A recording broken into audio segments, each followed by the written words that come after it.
ratificado convenios internacionales y como es en el caso de Perú, una vez que nosotros hemos ratificado estos convenios internacionales, estos pasan a ser parte de lo que es la legislación nacional, específicamente en el apartado de derechos humanos. Y no lo digo yo, lo ha dicho el Tribunal Constitucional en variada jurisprudencia y así como también la doctrina, por mencionarle alguna a ustedes esta noche, la que ha elaborado en su momento el doctor César Landa Arroyo, ¿ok? Entonces, doctores, es bueno que ustedes conozcan cuáles son los instrumentos internacionales que ha ratificado el Estado peruano y que ustedes, si son abogados litigantes en ejercicio de la profesión, si son fiscales, si son jueces, pueden utilizar al momento de realizar la fundamentación jurídica de vuestros escritos. Lo que pretendemos esta noche, doctores, doctoras, es poder brindarles información que les pueda ayudar, coadyuvar y complementar ya todo lo que ustedes han venido recibiendo a lo largo pues de estas jornadas, ¿ok? Entonces, pues sin más preámbulo, me permiten por favor para no distraerlos, yo voy a proceder a apagar mi cámara para iniciar con la disertación y posteriormente la encenderé al momento de poder absolver sus preguntas. Perdone. No se preocupen, no es COVID, es una pequeña alergia. Lo que vamos a hacer es lo siguiente, doctores. Yo voy a exponer el tema. Les voy a agradecer que puedan tomar nota de lo que vayamos conversando a lo largo de estas 2 horas y al final, dentro del tiempo también que se me ha otorgado, se les va a dar un tiempo prudencial para que me puedan formular las preguntas que consideren pertinentes, ¿ok? En la mayoría, digamos, en la medida de sus posibilidades, yo les agradecería que esto pudiéramos hacerlo de manera oral, ¿ok? Pero si por X motivos ustedes tienen algún tipo de impedimento, pueden escribir la pregunta y Gabriela me la hará llegar, ¿ok? Entonces, doctores, ahora sí, sin más preámbulo, empezamos y agradecerle a Gabriel una vez más todo el apoyo que nos está brindando para el desarrollo de esta conferencia. Entonces, los derechos humanos de las niñas, niños y adolescentes a la luz de los organismos internacionales. Siguiente diapositiva, por favor, Gabriela. Muchísimas gracias. Doctores y doctoras, lo que tenemos que tener en claro es cuáles son los instrumentos internacionales a nivel de derechos humanos que corresponden o que hablan sobre los derechos del niño o en su defecto, si no hablan específicamente sobre estos derechos por una interpretación extensiva de la norma, aplicando los principios de pro homine, pro libertatis y mayor ponderación de los derechos fundamentales, se puedan aplicar a los menores.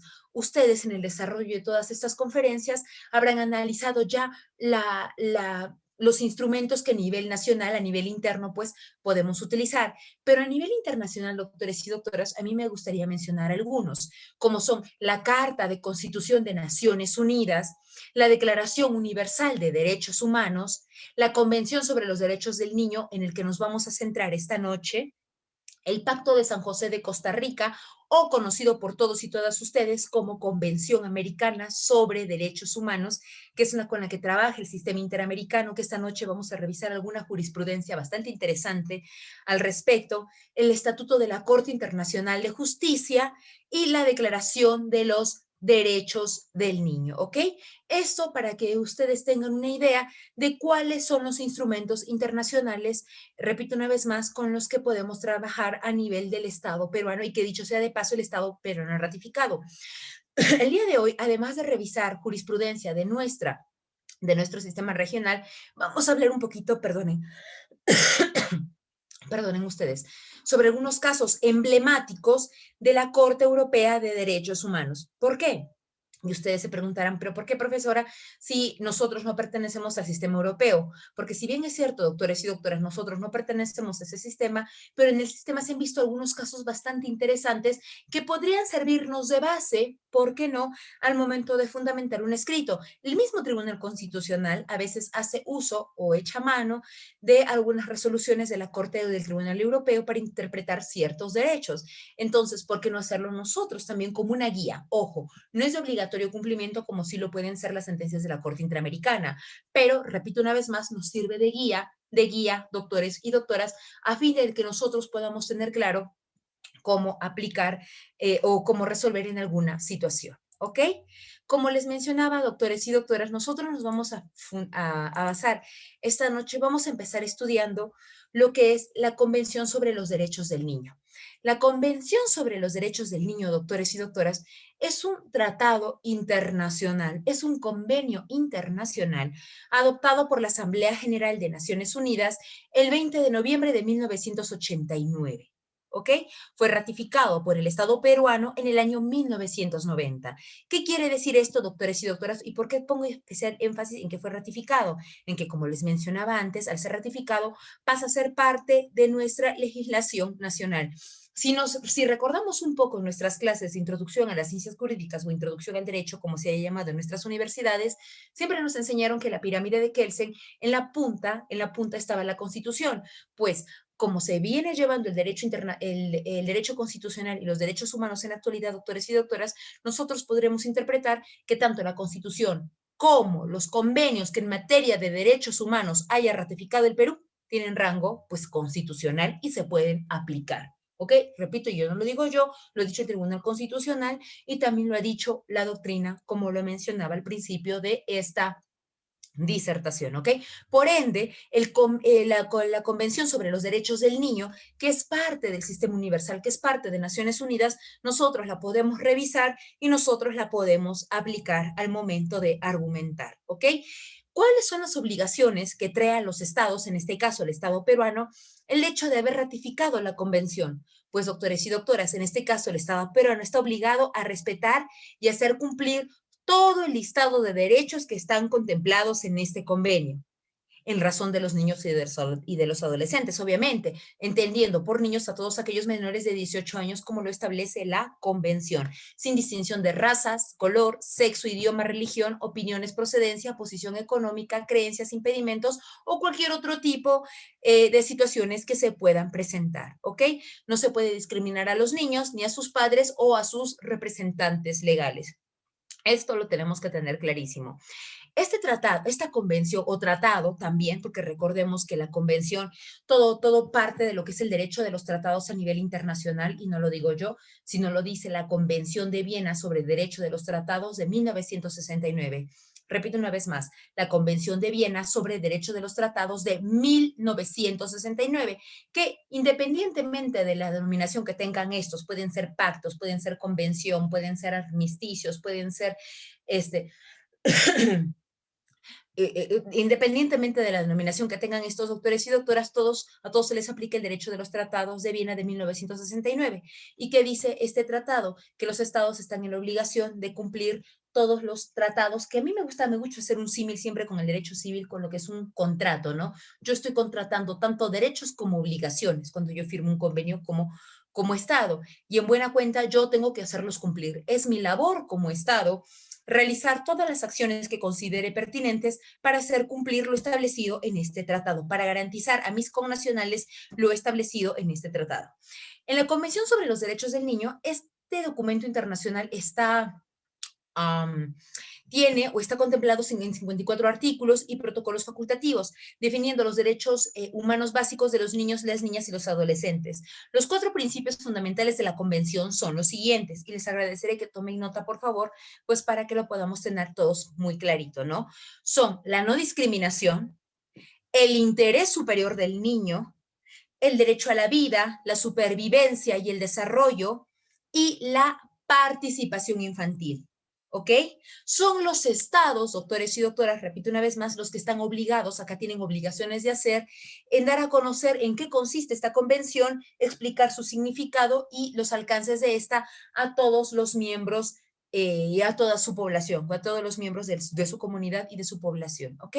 Ahora, siguiente diapositiva, por favor, estimada Gabriela, gracias. Ahora, doctores y doctoras, hemos empezado analizando lo que es el Sistema Universal de Protección en Derechos Humanos. Hemos hablado sobre la Convención de los Derechos del Niño, pero dentro de Naciones Unidas también existe, repito una vez más, también existe un comité especializado en lo que son pues los derechos de los niños, las niñas y los adolescentes. Y este comité es el Comité sobre los Derechos del Niño. Y el Comité de los Derechos del Niño, ¿qué hace, doctores y doctoras? En buena cuenta, se encarga de brindar directrices a los estados de cómo pueden elaborar políticas públicas en favor de la niñez. repito una vez más, se encarga de brindar directrices a los estados para que estos puedan elaborar políticas públicas, en este caso, en favor de la niñez. Ahora, en la situación actual en la que nos encontramos, pues para todos no es ninguna novedad que nos encontramos en una pandemia, ¿no? Generada por la COVID-19. Entonces, lo que ha hecho este Comité de los Derechos del Niño es elaborar un documento en donde hace un llamado a los estados para proteger los derechos de esta, como le denomina el comité, población vulnerable. ¿Y en qué consiste? ¿En qué consiste, en buena cuenta, estas acciones que deben tomar los estados para cuidar los derechos de los niños y las niñas? Ahí los tienen numerados y yo los voy a pasar a explicar uno a uno para que lo tengamos claro, ¿ok? Repito una vez más, el Estado peruano, ojo, ¿por qué es importante que yo lo mencione ahora, doctores y doctoras? Porque lo que hace el comité, si bien es cierto, no tiene una fuerza coercitiva, no es que obligue a los estados a implementarlo, pero sí lo que quiere es que los estados no vayan en contra de estas directrices que se han dado. Puede ser que los estados económicamente no estén en la posibilidad de poder implementar todo al 100%, pero lo que quiere el Comité de Naciones Unidas respecto de los derechos de los niños es que los estados, en la medida de sus posibilidades, puedan implementar de manera paulatina estas directrices. Y en caso que no lo hagan, los estados podrían ser, ojo, y mucho ojo a lo que voy a decir, podrían ser objeto de un llamado de atención a nivel internacional.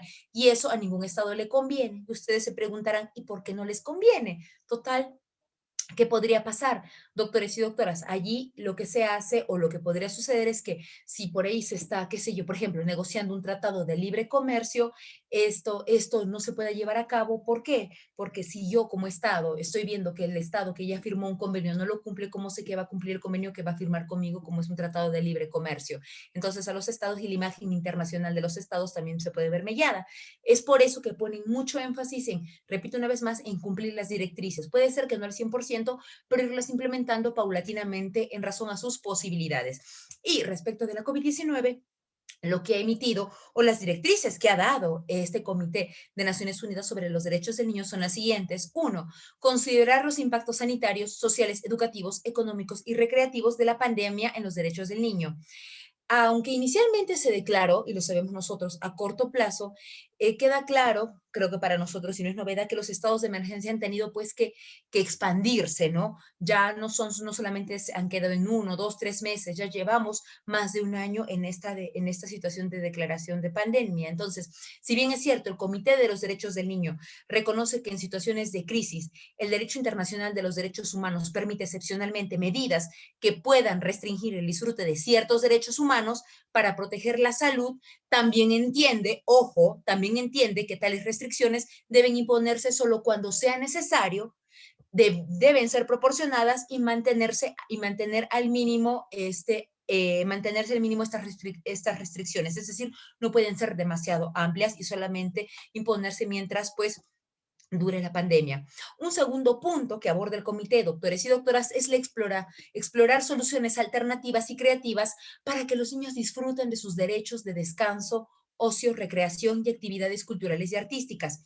Dichas soluciones deben incluir actividades supervisadas al aire libre al menos una vez que respeten los protocolos de distancia física y otras normas de higiene y actividades culturales y artísticas para niños en la televisión, la radio o online, ¿no?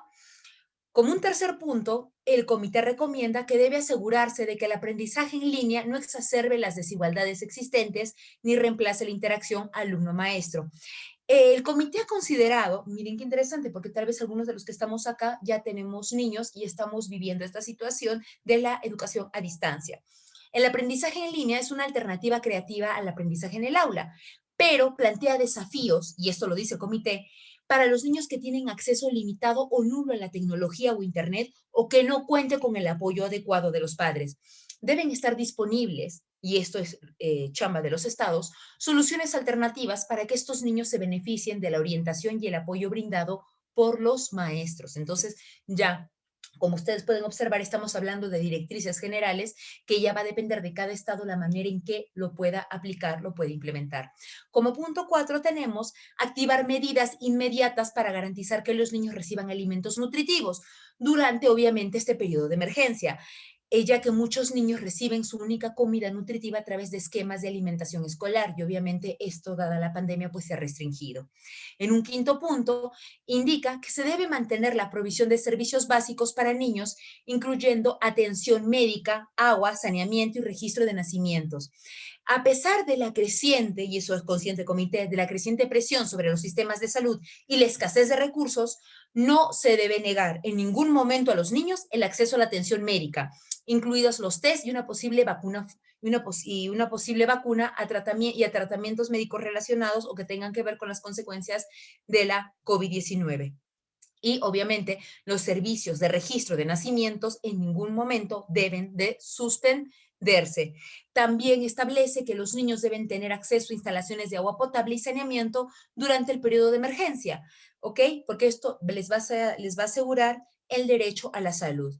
Luego tenemos en un sexto punto definir los servicios básicos de protección infantil como esenciales y asegurarse de que sigan funcionando y que estén disponibles, incluidas, ojo con esto, incluidas las visitas a domicilio cuando sea necesario, y proporcionar servicios profesionales de salud mental para niños que viven en confinamiento.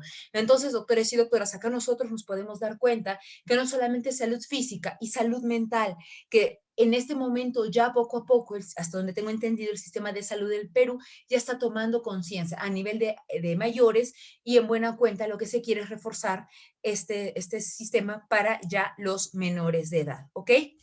Un siguiente punto es proteger a los niños cuya vulnerabilidad se incrementa aún más por las circunstancias excepcionales causadas por la pandemia. Estos incluyen niños con discapacidades, por ejemplo, niños que viven en la pobreza, niños en situación de la calle, niños migrantes, solicitantes de asilo, refugiados y desplazados internos, niños de minorías e indígenas, niños con afecciones de salud, incluyendo, por ejemplo, los niños que padecen de VIH-Sida, niños privados de libertad o internados, ojo con esto, en centros de detención policial, cárceles, centros de detención segura, campos de detención de migrantes o cualquiera de naturaleza análoga. Los estados deben respetar el derecho de todos los niños a la no discriminación en sus medidas para abordar la pandemia de la COVID-19, así como tomar medidas específicas para proteger a los niños en situaciones vulnerables. En un punto 8 tenemos que se debe liberar a los niños de todas las formas de detención o encierro siempre que sea posible y proporcionar a estos, a los que no puedan ser, mejor dicho, liberados, los medios para mantener un contacto regular con sus familias, ¿ok? En esta situación, también el comité es consciente que muchos estados han adoptado medidas para restringir las visitas y las oportunidades de contacto con los niños que viven en instituciones y están privados de su libertad, ¿no?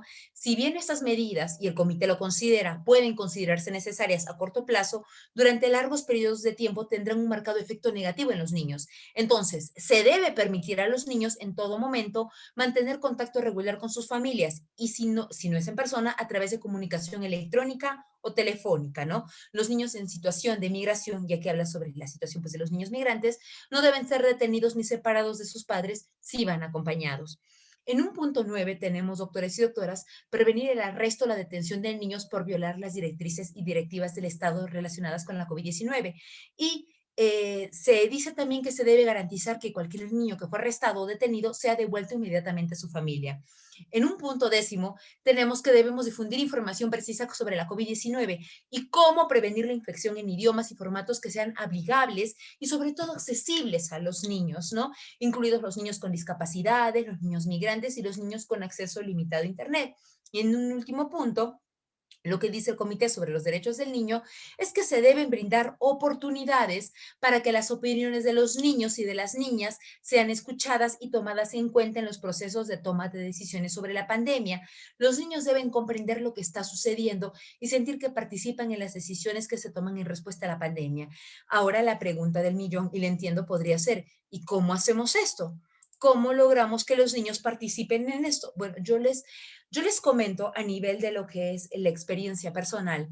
Hace algunos años yo tuve la oportunidad de trabajar para UNICEF Comité de Madrid y había un programa bastante interesante que se llamaba Como quiero mis parques. UNICEF convocó a un concurso en donde distintos niños de distintas comunidades de Madrid, pues enviaban sus dibujos expresando de esta manera cómo les gustaba que fueran sus parques, con más árboles, con más arena, con más juegos, etcétera, etcétera. Y de cada comunidad se iba eligiendo un dibujo ganador. Entonces, con esto se lograba que los niños participaran en la toma de decisiones, por ejemplo, de cómo se debería de remodelar un parque, porque en buena cuenta ellos eran pues los principales usuarios de estos espacios públicos, ¿no?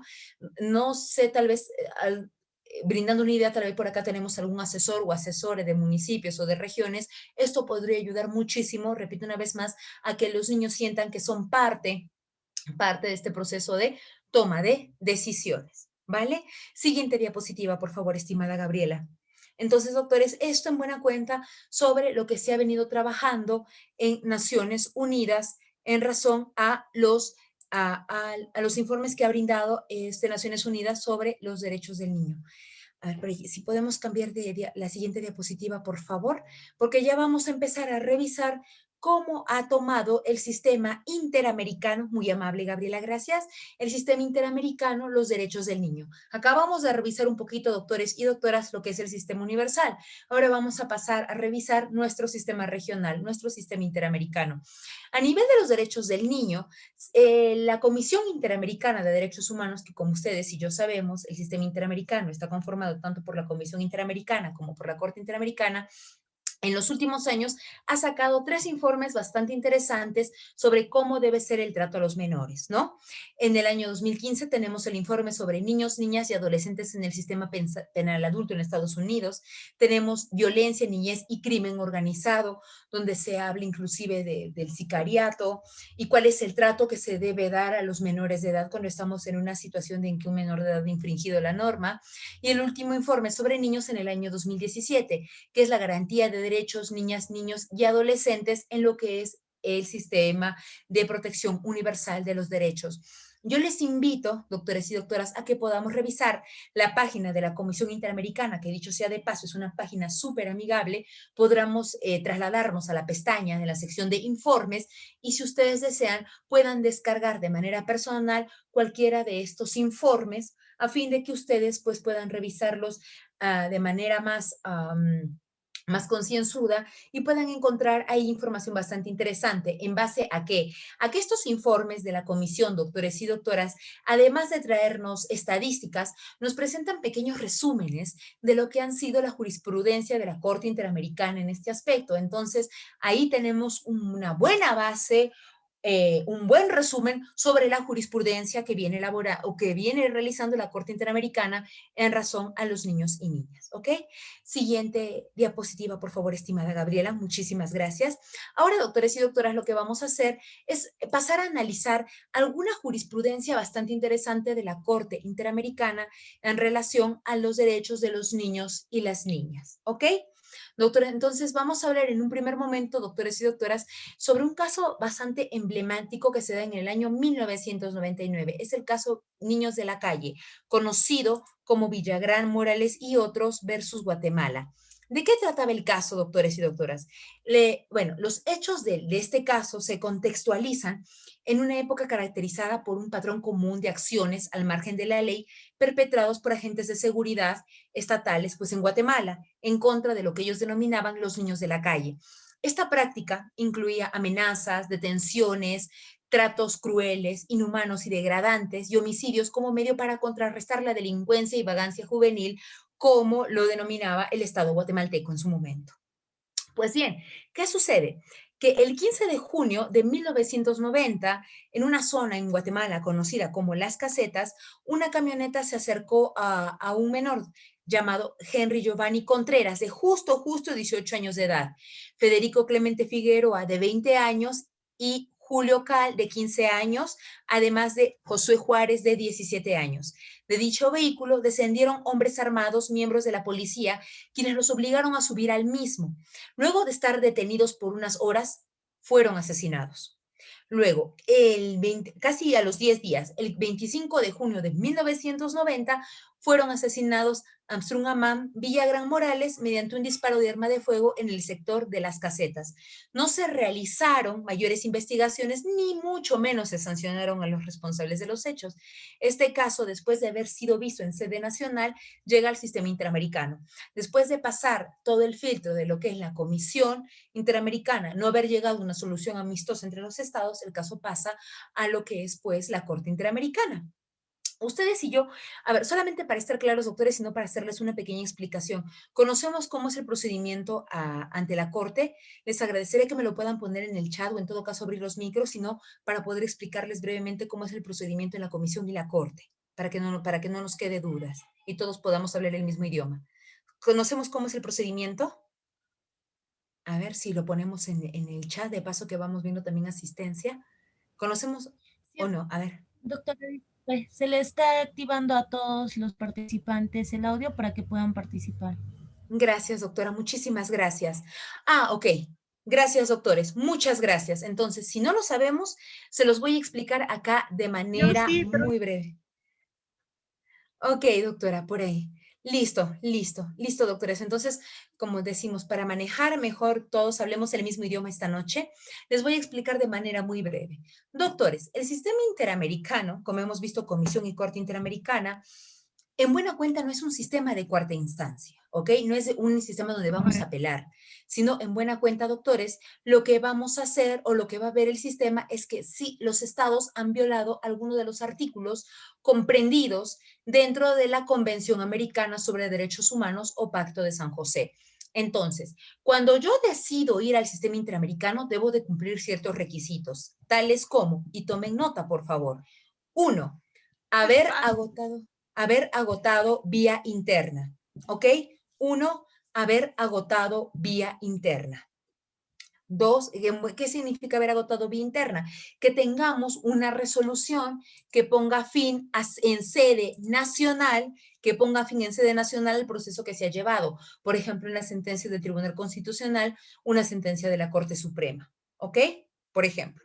Dos, que no hayan pasado más de 6 meses, ojo con lo que voy a decir, de la notificación que pone fin al proceso en sede interna. Repito una vez más, que no hayan pasado más de 6 meses desde la notificación que pone fin al proceso en sede interna. Ojo, no desde que se da la sentencia, porque puede ser que la sentencia del Tribunal Constitucional se dé hoy y recién me la están notificando en 15 días, cuando comienza a correr el plazo a partir de la notificación. ¿Ok?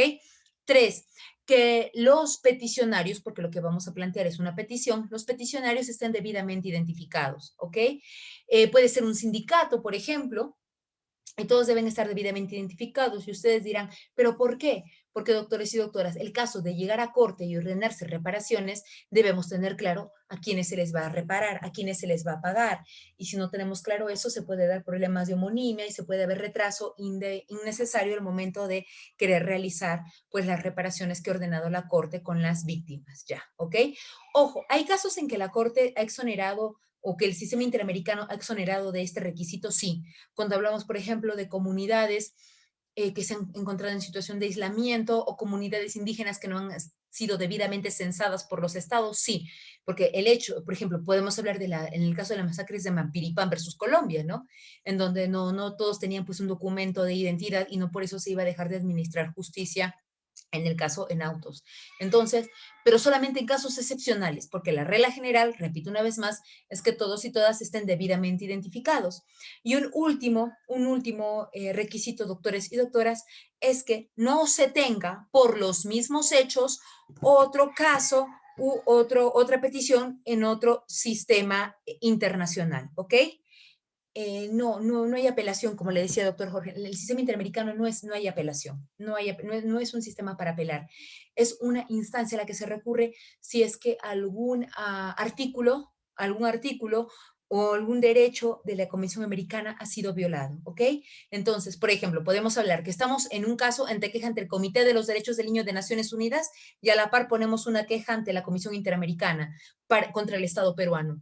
Entonces, si nos llegan a descubrir, se nos cae el caso. ¿Por qué? Por un principio procesal simple para las partes, doctores y doctoras. Nadie puede ser juzgado dos veces por el mismo hecho. Entonces, si yo voy a estar en una queja ante el Comité de Naciones Unidas, no puedo estar con un caso ante el sistema interamericano contra el Estado por los mismos hechos, porque si no el Estado puede ser doblemente sancionado. Y repito una vez más, nadie puede ser sancionado dos veces por los mismos hechos. Es un principio procesal general que se aplica acá también. ¿Listo? Entonces, como les digo, doctores, no hablamos de apelación cuando hablamos en el sistema interamericano, no. Es una petición que estamos presentando, es un proceso que se está dando en el sistema. El sistema no es una cuarta instancia, en el sistema no se apela, ¿ok?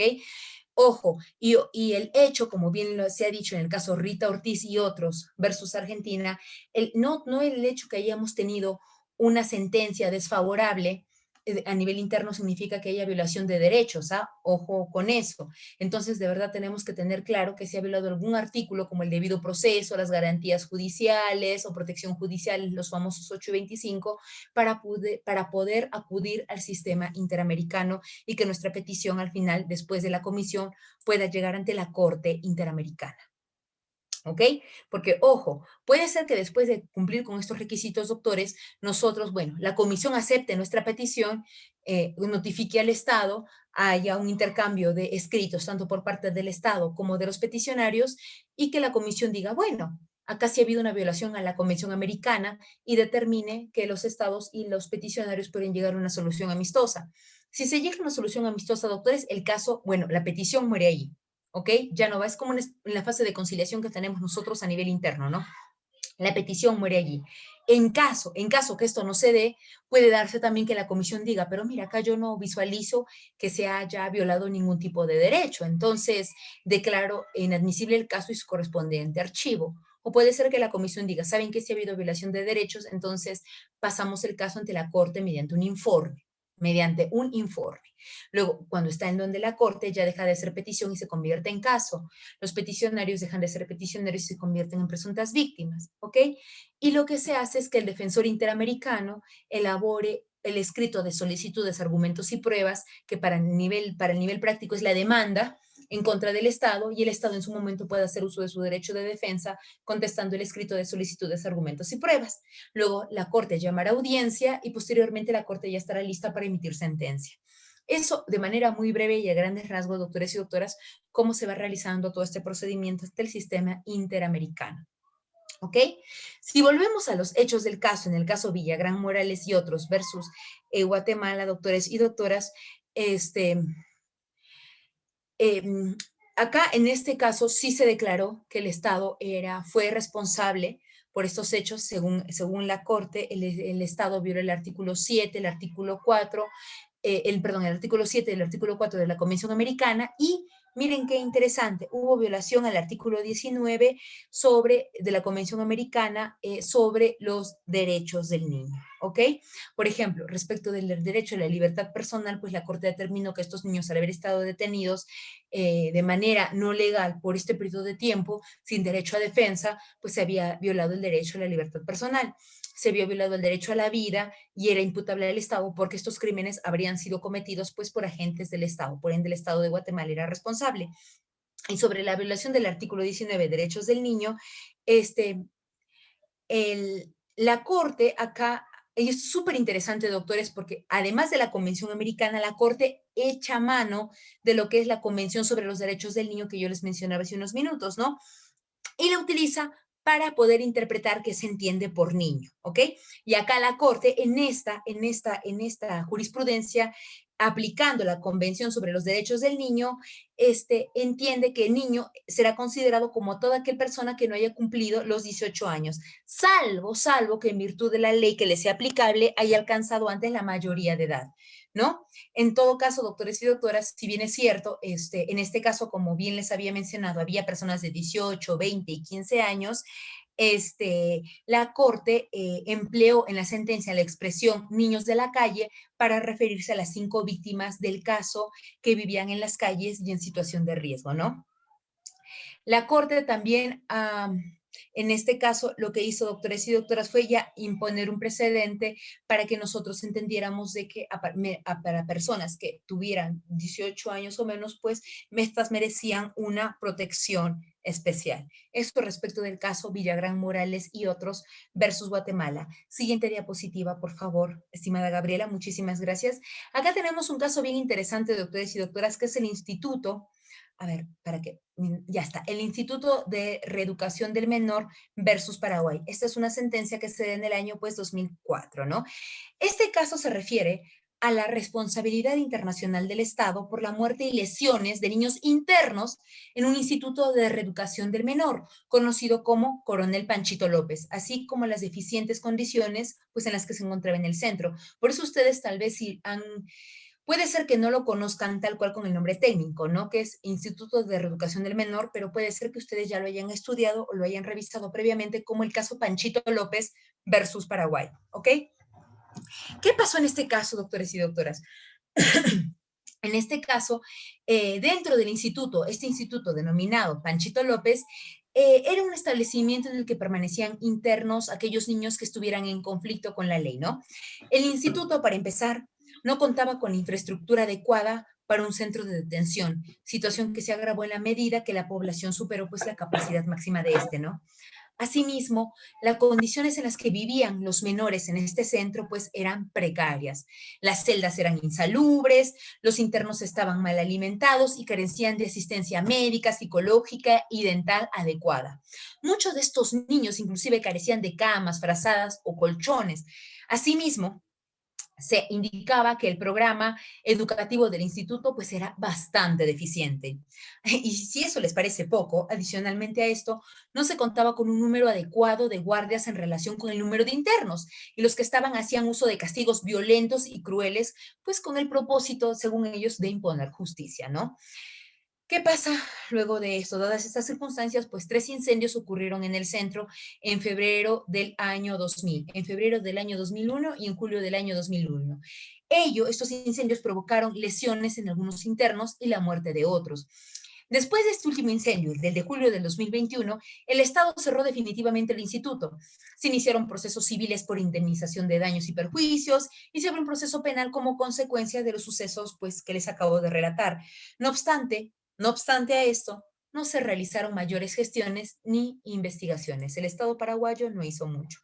En este caso, doctores y doctoras, la Corte declaró, entre otros derechos, que se había violado los artículos 4 y 5 de la Convención Americana, derecho a la vida y derecho a la integridad personal, entendiendo que el derecho a la vida y la integridad personal no solo implican que el Estado debe respetarlos, ¿no? Obligación negativa, recordamos una vez más nuestras clases de introducción a las ciencias jurídicas, sino que además requiere que el Estado adopte todas las medidas apropiadas para garantizarlos. Obligación positiva, en cumplimiento con su deber general, pues establecido en los artículos de la Convención Americana sobre Derechos Humanos. En una de estas obligaciones para el Estado paraguayo y obviamente para los demás estados que conformamos el sistema interamericano, es que el Estado debe asumir una posición de garante con el objetivo de proteger y garantizar el derecho a la vida y a la integridad personal de las personas privadas de libertad. Y en esta situación debe procurarles a los internos las condiciones mínimas compatibles con su dignidad mientras permanecen en los centros de detención. ¿Ok? En este mismo caso también se declaró como violado el artículo 7 de la Convención Americana, que es el derecho a la libertad personal, en donde la Corte, y acá quiero que me pongan mucha atención porque tal vez acá tenemos colegas defensores de oficio que ven casos de menores y creo que esta información sí les va a resultar bastante interesante. La Corte consideraba indispensable destacar que la prisión preventiva es la medida más severa que se le puede aplicar al imputado de un delito, motivo por el cual su aplicación debe tener un carácter excepcional, en virtud de que ese encuentra limitada por el derecho de la presunción de inocencia, así como los principios que ustedes conocen como es el principio de necesidad y proporcionalidad, indispensables en una sociedad democrática. Al respecto, la misma Corte Interamericana observa que la prisión preventiva debe ceñirse estrictamente a lo dispuesto pues, en el artículo 7.5 de la Convención Americana, en el sentido de que no puede durar más allá de un plazo razonable, ni más allá de la persistencia de la causal que se invocó para justificarla. No cumplir con estos requisitos equivale a anticipar una pena sin sentencia, lo cual contradice principios generales del derecho universalmente reconocidos, ¿ok?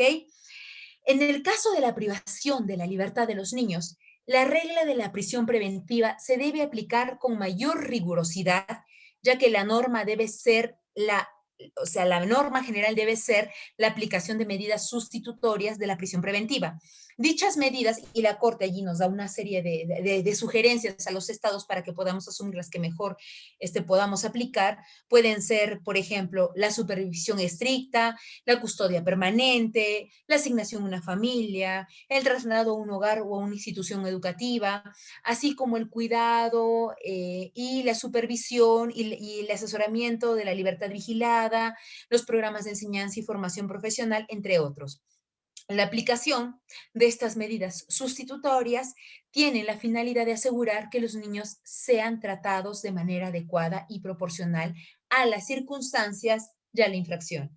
Este precepto está regulado pues en diversos instrumentos y reglas internacionales, ¿vale?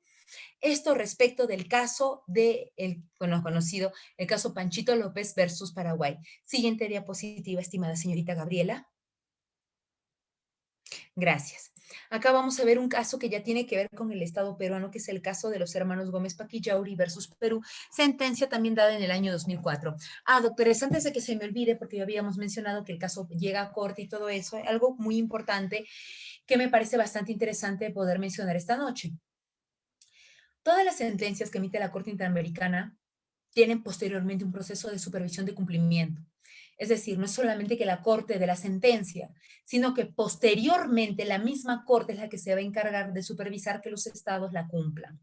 Y va a requerir, una vez que se da la sentencia y que es notificada a los estados y a las víctimas, ya en este caso, en el caso de los estados a través de Cancillería, en el caso de las víctimas a nivel de sus representantes legales, lo que se quiere, doctores y doctoras, es que los estados, perdonen, puedan cumplir con las obligaciones que ya les ha impuesto y la Corte en la medida más breve y rápida posible, ¿ok? Y lo que se va a hacer es que a partir de los 6 meses de la dación de la sentencia, la Corte va a empezar a requerir información al Estado de cómo va el cumplimiento de esta. Es más, inclusive puede llamar a los estados para audiencias de supervisión de sentencia, de modo que irá la misma Corte comprobando si el Estado pues está cumpliendo o no. Si el Estado no ha cumplido al 100% con lo ordenado de la Corte, el caso puede permanecer abierto años y años y años. Pero en casos donde se ha, por ejemplo, designado que solamente pagos específicos de montos dinerarios, la Corte, en buena cuenta, ha cerrado el caso de manera bastante rápida, ¿no? Un caso de estos, me atrevería a decir que es el caso que más rápido se ejecuta en el sistema, es un caso contra Perú. Es el caso de Abril Alosilla y otros versus Perú, en donde me parece que en menos de un año se hizo el pago que la Corte requirió para las presuntas víctimas y el caso, doctores y doctoras, fue declarado como cerrado ante el sistema, ¿ok? Esto quería mencionarles porque se me había quedado en el tintero al momento de explicar el procedimiento ante la Corte. Ok, doctores, entonces volvemos otra vez a nuestra conferencia y nos centramos en el caso de los hermanos Gómez Paquillauri versus Perú del año 2004. Este caso se refiere a la responsabilidad internacional del Estado por la detención y posterior asesinato de los hermanos Rafael Samuel Gómez Paquillauri y Emilio Moisés Gómez Paquillauri por parte de los agentes policiales del Perú. Los hechos del caso se contextualizan en el marco del conflicto armado en el Perú.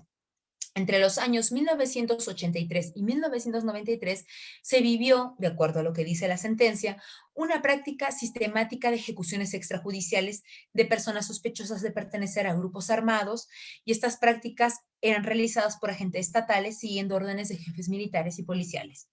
Pues bien, el 21 de junio de 1991, en el distrito del Callao, los hermanos Gómez Paquillauri, de 17 y 14 años de edad, se dirigían al trabajo de su madre cuando fueron interceptados y detenidos por agentes de la Policía Nacional Peruana que buscaban personas involucradas pues, en supuestos actos terroristas.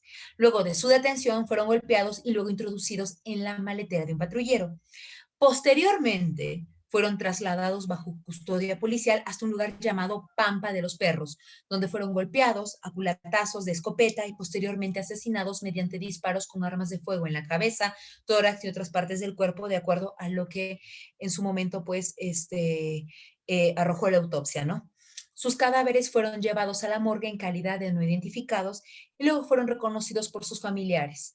Los tribunales peruanos investigaron los hechos y determinaron la responsabilidad individual de los autores materiales. Sin embargo, a pesar de identificarse el presunto autor intelectual, este no había sido juzgado ni sancionado. En este caso, la Corte Interamericana, doctores y doctoras, declaró que el Estado había violado el artículo 5, el derecho a la integridad personal, en relación al artículo 1.1 y a los artículos 1, 6 y 9 de la Convención Interamericana para prevenir y sancionar la tortura. Este es un segundo caso, doctores, en donde vemos, al menos respecto de los niños y adolescentes, que la Corte hace uso para interpretar la misma convención de otros instrumentos internacionales, como es, repito una vez más, la Convención Interamericana para prevenir y sancionar la tortura.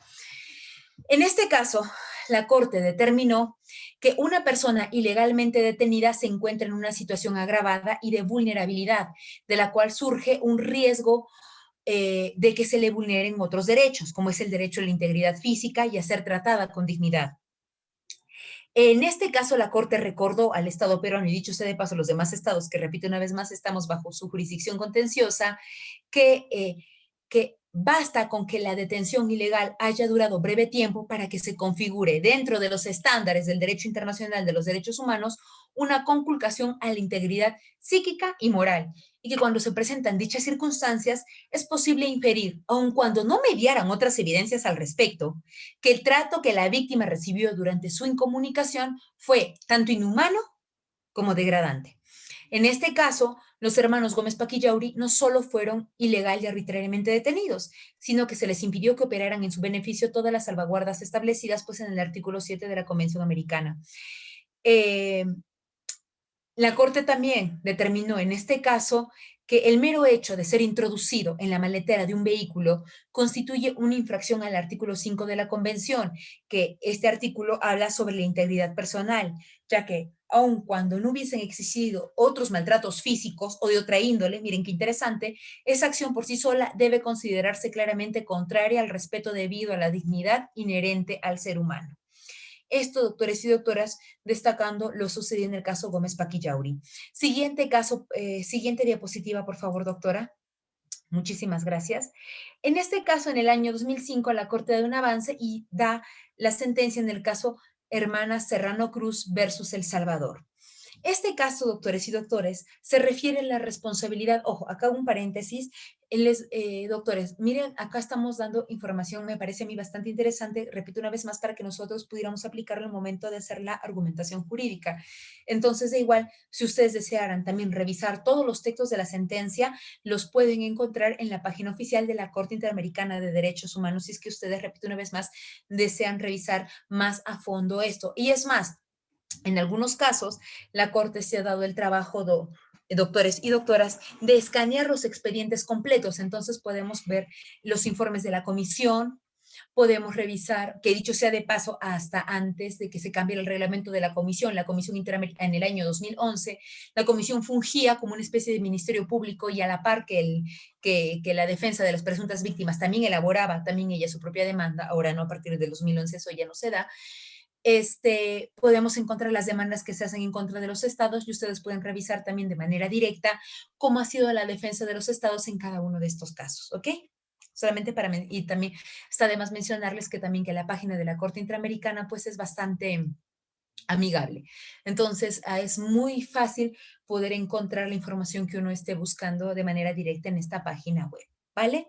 Pues bien, retomando el tema, el caso de las hermanas Serrano Cruz se refiere a la responsabilidad internacional del Estado por la vulneración de la integridad personal de estas hermanas y por la falta de investigación ante su desaparición.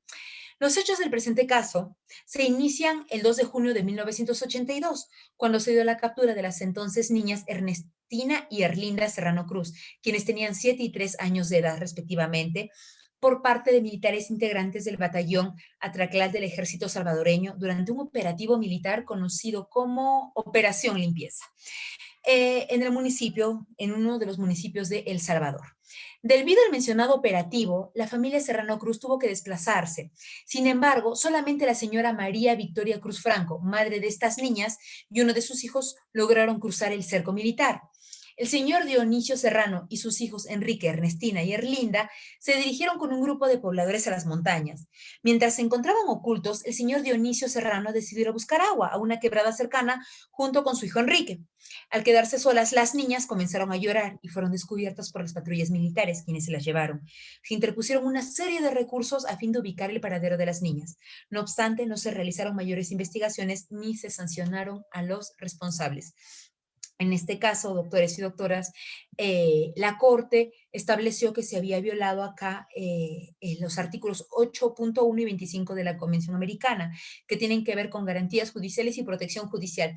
Yo les digo, doctores, y haciendo un paréntesis, cuando ustedes van a interponer ya o ya estamos en la fase para demanda ante la Corte, como nosotros siempre mencionamos en nuestras demandas el 424 y el 425, casi siempre de cajón se menciona siempre el 8 y 25 en lo que es el sistema interamericano, ¿no? El 424 y el 425 a nivel internacional son el 8 y el 25, garantías judiciales y protección judicial, ¿vale? Entonces, eso también se los doy como un tipo, como un dato para que lo tengan en consideración.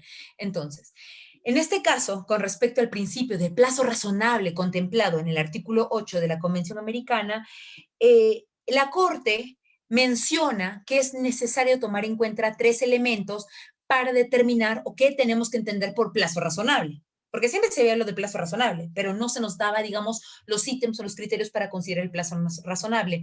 Entonces, doctores y doctoras, en este caso la Corte, en el inciso 67, en el apartado 67 de esa sentencia, la Corte dice que tenemos que tener en consideración 3 criterios, ¿no? Que les paso a comentar. 1, la complejidad del asunto.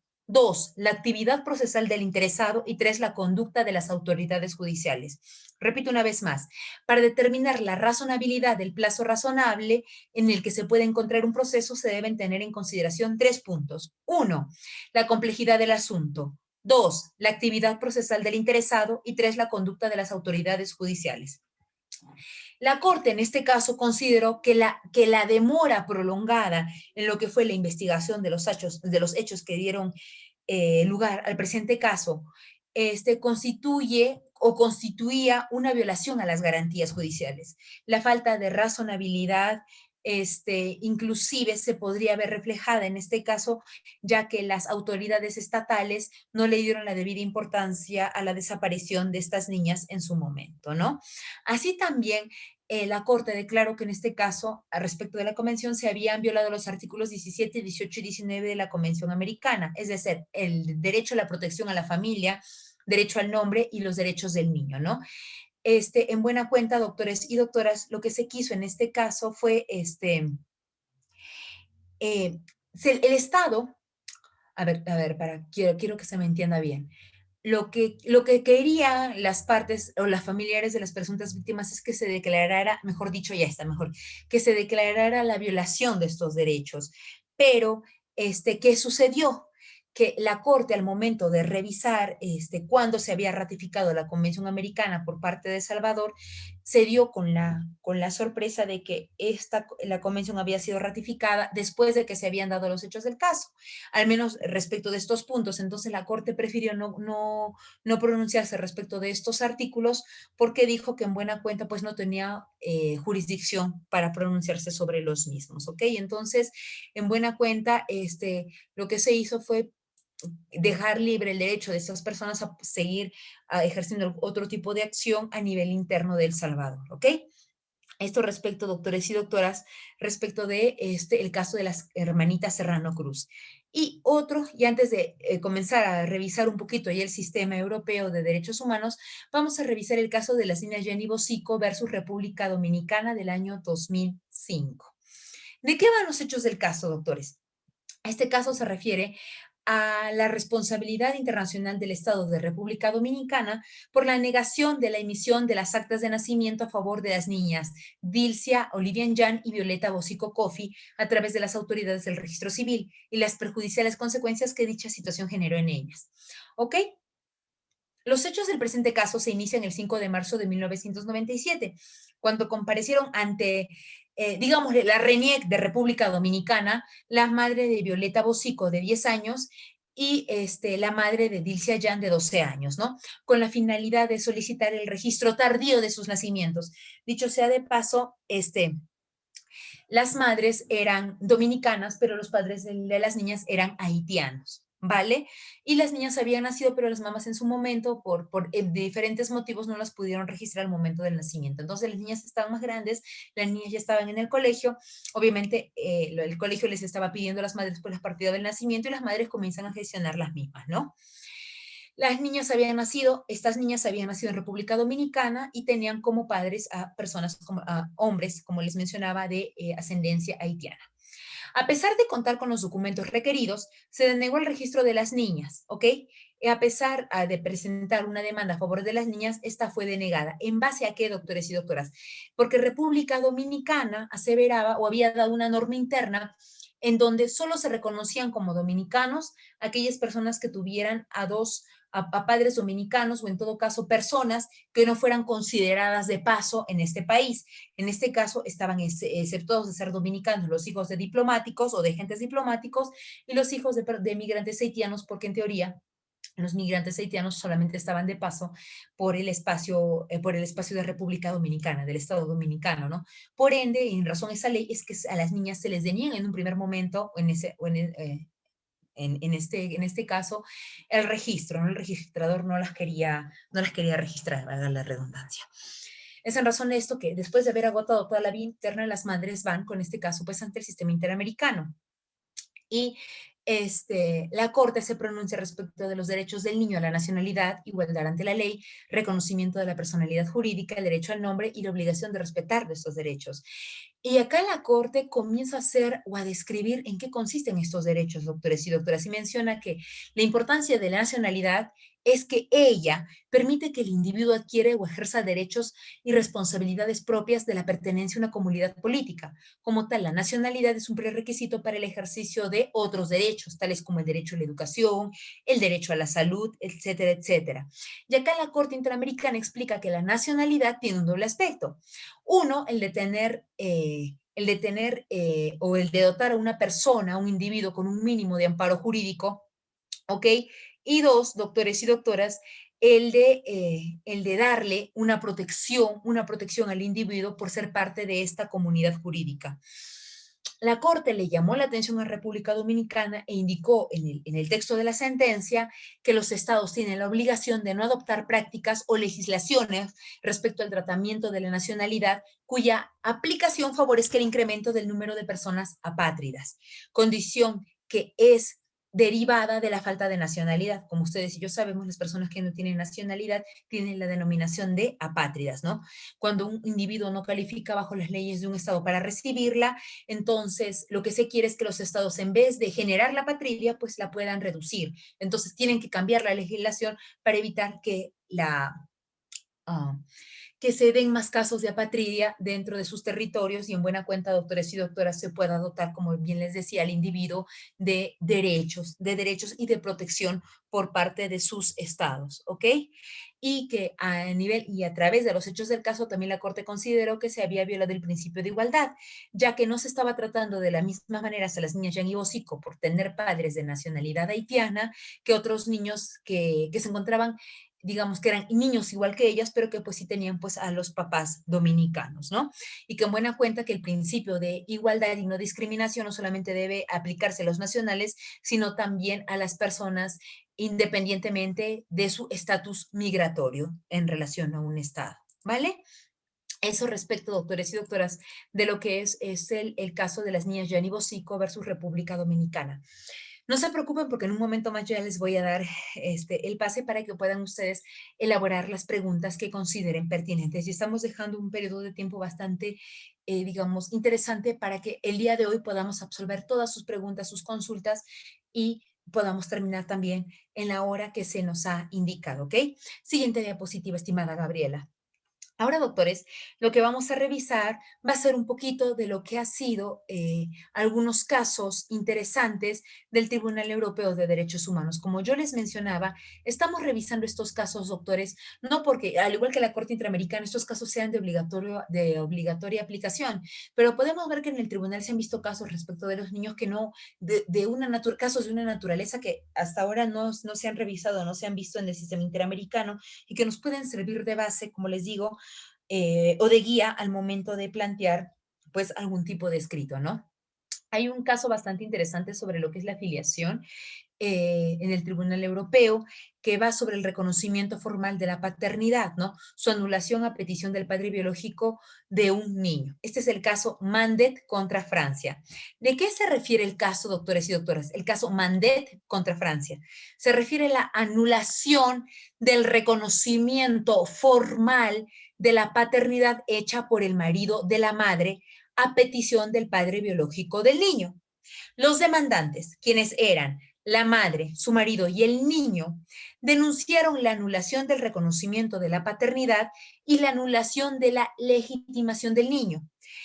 Consideraron que las medidas que en su momento el Tribunal Europeo había adoptado eran desproporcionadas, habida cuenta del interés superior del menor, requiriendo que la relación legal entre padres e hijos, establecida durante varios años, pues se viera mantenida. ¿Qué es lo que dijo el Tribunal Europeo en este caso, doctores y doctoras? En este caso, el Tribunal Europeo declaró que no había habido violación de la Convención Europea sobre Derechos Humanos, que es el instrumento internacional con la que trabaja el sistema europeo, ¿no? Específicamente del artículo 8 de la Convención, que va relacionado al derecho al respeto a la vida privada y familiar. Concretamente, porque esto fue un caso francés, concretamente entiende que el razonamiento de las decisiones de los tribunales franceses demostraba que el interés superior del menor había sido debidamente situado en el centro de sus consideraciones. De esta manera, declaró que el niño consideraba que el marido de su madre era su padre y sus intereses residían primordialmente en conocer la verdad sobre sus orígenes. Esta consideración no equivale a favorecer indebidamente los intereses del padre biológico sobre el niño, sino a sostener que los intereses del niño y del padre biológico se superponen parcialmente.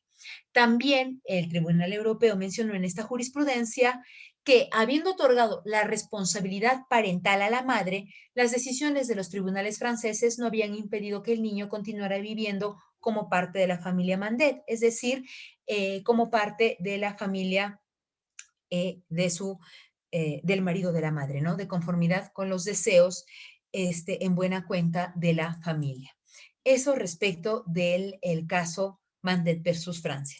Luego tenemos otro caso bastante interesante, doctores y doctoras, que es sobre que los tribunales no deberían haber ordenado el regreso de 3 niños con su padre contra la voluntad de estos, ¿no? Ese es el caso NTS, porque se protege la identidad de los menores, NTS contra el estado de Georgia.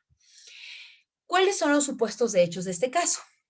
Este caso o este litigio tiene su origen en un procedimiento de retorno con un padre que afecta a 3 menores que habían estado viviendo con la familia materna desde la muerte de la madre. La primera demandante alega que las autoridades nacionales no habían evaluado minuciosamente el interés superior de los sobrinos, la tía de los niños, y que habían existido errores en el curso del proceso. ¿Qué es lo que dijo el Tribunal Europeo de Derechos Humanos?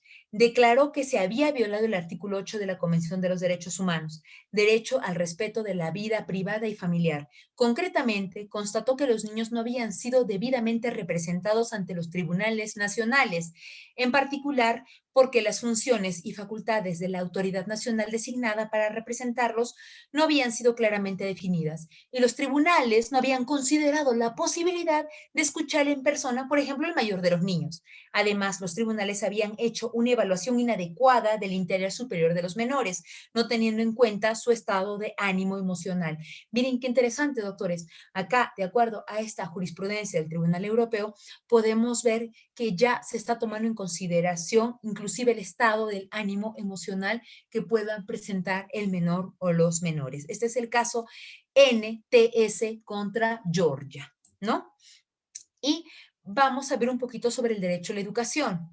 Este es el caso Memlika contra Grecia. Repito una vez más, el caso Memlika contra Grecia. Este caso va sobre el retraso en la reintegración de los niños que fueron expulsados de un colegio tras ser diagnosticados erróneamente con lepra, ¿no? Y que este tipo de acciones pues contravenía o infringe la la Convención Europea sobre Derechos Humanos. Este caso, doctores y doctoras, se trataba de estos niños pues de 7 y 11 años respectivamente, que fueron expulsados de una escuela después de que pues, les diagnosticaran erróneamente la enfermedad de la lepra. Los demandantes, quienes eran los niños afectados y sus padres, alegaron que la expulsión de los niños había vulnerado el derecho a la educación. El Tribunal Europeo de Derechos Humanos declaró que se había violado el artículo 2, el derecho a la educación, ¿no? De la Convención de los Derechos, el Tribunal del Convenio Europeo de Derechos Humanos. Se aceptó el hecho de que la expulsión había perseguido el objetivo legítimo de prevenir cualquier riesgo de contaminación. Sin embargo, el Tribunal Europeo consideró que el retraso de los encargados de decidir sobre el regreso de los niños a la escuela no era proporcional al objetivo legítimo perseguido. Los niños habían sido impedidos de asistir a clases durante más de 3 meses. De esta manera, el Tribunal Europeo consideró que la expulsión había violado su derecho a la educación. ¿Vale?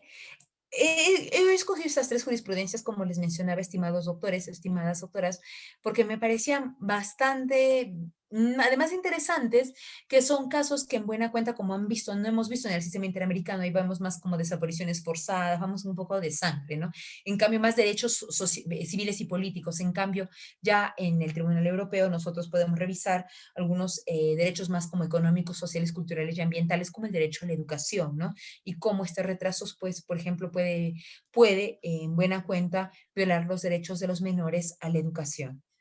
Doctores y doctoras, me gustaría ya que hacer una pequeña pausa para poder escuchar. Hemos hablado de bastantes temas en verdad, y no me gustaría que se quedara ninguna pregunta sin resolver. Entonces aquí hago un pequeño paréntesis para poder escucharles, por favor, las preguntas que ustedes tengan a bien poder hacerme y poder completarlas, poder contestarlas también no a la volada, sino de manera pausada y brindarles la información que ustedes consideren pertinentes. Entonces, doctores, quedo a la consideración de vuestras preguntas. Estimada Gabriela, si pudiera ayudarme para empezar a responder las mismas, muchísimas gracias.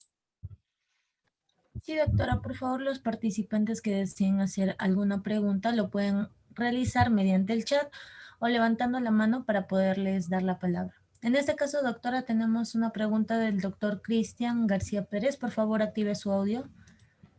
Hola, muy buenas noches, buena exposición. La verdad siempre escucho exposiciones como esta, pero nunca escucho temas que el Estado haya podido salir vencedor de esto, ¿no? Porque siempre vemos la parte antagonista, uno como demanda el Estado, ¿no? Pero hay casos que usted tenga, experiencias que usted tenga, que el Estado haya salido victorioso en estos temas que usted está tratando el día de hoy. Nada más. Claro que sí, doctor. De manera general, yo le puedo decir, hombre, no es un derecho sobre, o sea, no es un caso sobre los derechos del niño, pero permítame por aquí, por favor. Ya la semana pasada se ha comunicado que la Corte Interamericana le ha dado la razón al Estado peruano en un caso que llegó hasta su instancia. Entonces, sí tenemos, no tengo el dato exacto del caso, permítame, por favor, lo estoy buscando en este momento, pero fue dado a través de un comunicado de prensa, repito una vez más, en donde la Corte Interamericana, por primera vez en la historia de Perú, le da la razón al Estado peruano. Me parece que es un caso sobre derechos económicos, sociales, culturales y ambientales. Entonces, permítanme, por favor, mientras reviso acá esta información para poderles pasar el dato exacto del caso. A ver si me permiten unos minutos, por favor. Pero les digo, la Corte Interamericana emitió, ¿cómo se diría? Emitió una nota de prensa en donde, pues, se manifiesta que le dio la razón al Estado peruano. Permítanme, por favor, si no entro en mis redes sociales para poder darles el dato exacto. A ver, permítanme, por favor. Si quieren, mientras yo voy buscando esto, puedo ir escuchando la siguiente pregunta. Doctora, tenemos otra pregunta de la doctora Catherine García. Por favor, active su audio. Gracias. Muy buenas noches, doctora. Agradecerle por su exposición. En primer término, quisiera hacer un comentario acerca del Tribunal Europeo y justamente donde está predominando más el interés superior del niño. Y en este caso, ante la verdad biológica, ¿no? Va a preponderarse la identidad, ¿no? Justamente en el caso de los hijos no quisieron retornar con su padre, ¿no? Sino con el padre afín, digamos, ¿no? Un comentario. Yo lo quería preguntar acerca de el hecho de agotar la vía en el Perú o la vía en los países que ratifican la Convención Interamericana. En este caso, siempre es necesario un pronunciamiento del Tribunal Constitucional o la Corte Suprema en estos casos.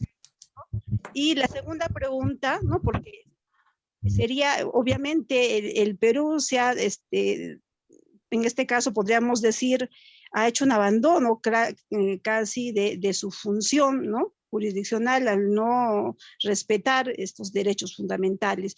La segunda pregunta es, ahora, ¿cómo está actuando la Comisión Interamericana de Derechos Humanos? Ya que sabíamos que, como usted misma lo ha indicado, su función a un comienzo era de un filtro, ¿no?, para seleccionar qué casos iban a proceder ante la Corte, y luego ya aparecía como el Ministerio Público para realizar, ¿no?, las demandas y los medios de prueba para el proceso. Entonces yo quisiera preguntarle también en este caso cómo es la función ahora de de la Comisión Interamericana. Muchas gracias, doctora, muy amable. No, a usted, doctora, y muchas gracias por su participación. Para terminar de cerrar la pregunta al primer doctor, la sentencia es caso Cordero Bernal versus Perú. Repito, caso Cordero Bernal versus Perú, donde la Corte determinó que el Perú no es responsable por la destitución de un juez a través de un proceso disciplinario. Repito una vez más, caso Cordero Bernal versus Perú, para que ustedes puedan revisarlo directamente de la página de la Corte. Respondiendo a la doctora, la Comisión Interamericana, estimada doctora, siempre vamos a necesitar que se agote vía interna, salvo, porque también la misma Corte ha determinado, la Comisión ha determinado esto, cuando nosotros podamos comprobar que nuestro Poder Judicial no es independiente o no existen las garantías del caso, o el caso se está dilatando demasiado de manera innecesaria, entonces también el sistema interamericano ha hecho excepciones, como en los casos de Venezuela, por ejemplo, en donde en Venezuela los casos se dilataban y estábamos 3, 5, 6, 7 años en un mismo caso. Y Venezuela siempre alegaba, no, es que falta agotar vía interna, ¿no? Ya dada esta situación, ya la comisión, para evitar que se dé un ejercicio de impunidad, lo que ha hecho es, en ciertas ocasiones, repito una vez más, y cuando se comprueba fehacientemente que estamos hablando de un poder judicial que no es libre e independiente, que no se están respetando los estándares del debido proceso, solo en esos casos la Corte también ha obviado mejor dicho, el sistema, la Comisión Interamericana ha obviado este requisito y le ha dado pase a la petición a través del sistema interamericano. Ahora, lo que hacía la comisión antes, en buena cuenta, continúa con estas funciones, por ejemplo, de visita in loco, se encarga del filtro, todavía se encarga del filtro de las peticiones, pero lo que ya no hace la comisión es hacer la demanda contra el Estado, porque antes los estados tenían que contestar dos demandas, la demanda que realizaba la comisión y la demanda que hacía la defensa de la presunta víctima, ¿no? Entonces, como que no había ahí mucho equilibrio procesal, porque la presunta víctima tenía dos demandas que se podían hacer a través de sus representantes y a través de la comisión, y el Estado tenía que contestar estas dos demandas. Ahora, por un poco más de equilibrio procesal y en relación a la modificación que se da al reglamento de la comisión a partir del año 2009 y que comenzó a funcionar a partir del año 2011, es que la comisión simplemente hace un informe donde remite a la Corte el caso y le dice, te remito este caso en base a las siguientes consideraciones porque yo considero que se han violado los siguientes artículos de la Convención Americana, ¿no? Y es la Corte, en buena cuenta, el defensor interamericano o quien haga sus veces como representante de la presunta víctima, quien se encarga de elaborar la demanda, que el nombre técnico de esta demanda, como habíamos mencionado, es el escrito de solicitudes, argumentos y pruebas. Una vez que se tiene esto, se remite a la Corte y la Corte corre traslado al Estado para que el Estado, en un plazo de 2 meses, pueda elaborar la contestación a la demanda, que técnicamente hablando estamos hablando de la contestación, el escrito de solicitudes, argumentos y pruebas. Espero haber contestado con eso su pregunta, estimada doctora. Doctora, en este caso, ¿tendría que ser un defensor privado o el defensor es parte del sistema? No, puede ser la presunta víctima quien desea. Por ejemplo, yo tengo conocimiento que a nivel internacional existe a una ONG llamada CEGIL, que es la que generalmente lleva casos ante el sistema interamericano. Puede ser cualquiera. Es más, si uno desea, por ejemplo, si yo deseo, puedo, una vez que se haya agotado vía interna y ya hayamos cumplido con los requisitos que yo mencionaba, yo puedo presentar la demanda, o sea, puedo seguir con el procedimiento y yo presentar el caso ante la Corte Interamericana en su momento. No es parte del sistema. En teoría, todos los países deberíamos contar con un sistema de defensor interamericano, pero hasta donde tengo entendido, hasta ahora solo se realiza en Argentina. En el caso de Perú, no. En el caso de Perú, son unas ONGs, diferentes ONGs, que trabajan con esta ONG que tiene su sede en Costa Rica y en Washington, que sedes donde se encuentran tanto la Comisión Interamericana como la Corte Interamericana, que son las que llevan estos procesos, ¿no? Pero repito una vez más, nosotros, si ustedes desean, un abogada peruana puede llevar el caso ante el sistema interamericano, no hay ningún problema, y fungir como representante del peticionario en un primer momento y representante de la presunta víctima cuando ya nos encontremos ante la fase de corte. Espero haber contestado con eso la pregunta. No sé si ahí ya creo que hay más preguntas. Sí, por favor. Tenemos, a ver, vamos a visualizar.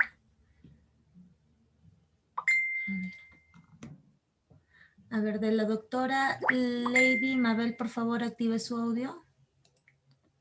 Sí, buenas noches. Interesante su exposición, doctora. Gracias por los aportes.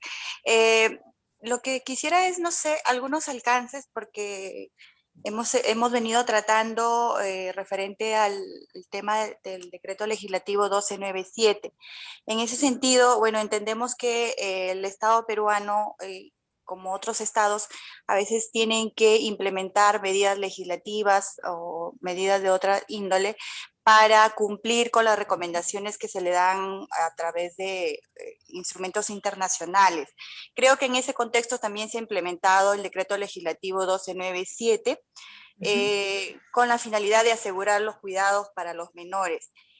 Mi pregunta es, ¿cuáles serían los alcances que nos puede dar usted o de qué manera o cuál es su opinión con relación a que aquí el Perú, con ese decreto legislativo 1297, si bien es cierto, ya acoge el problema de la desprotección familiar de los menores, pero se queda ahí, o sea, hasta la fecha no se ha implementado en su totalidad lo que se requiere para asegurar esa protección. Tenemos el instrumento legislativo, pero no tenemos los instrumentos o las condiciones para aplicar adecuadamente esa legislación.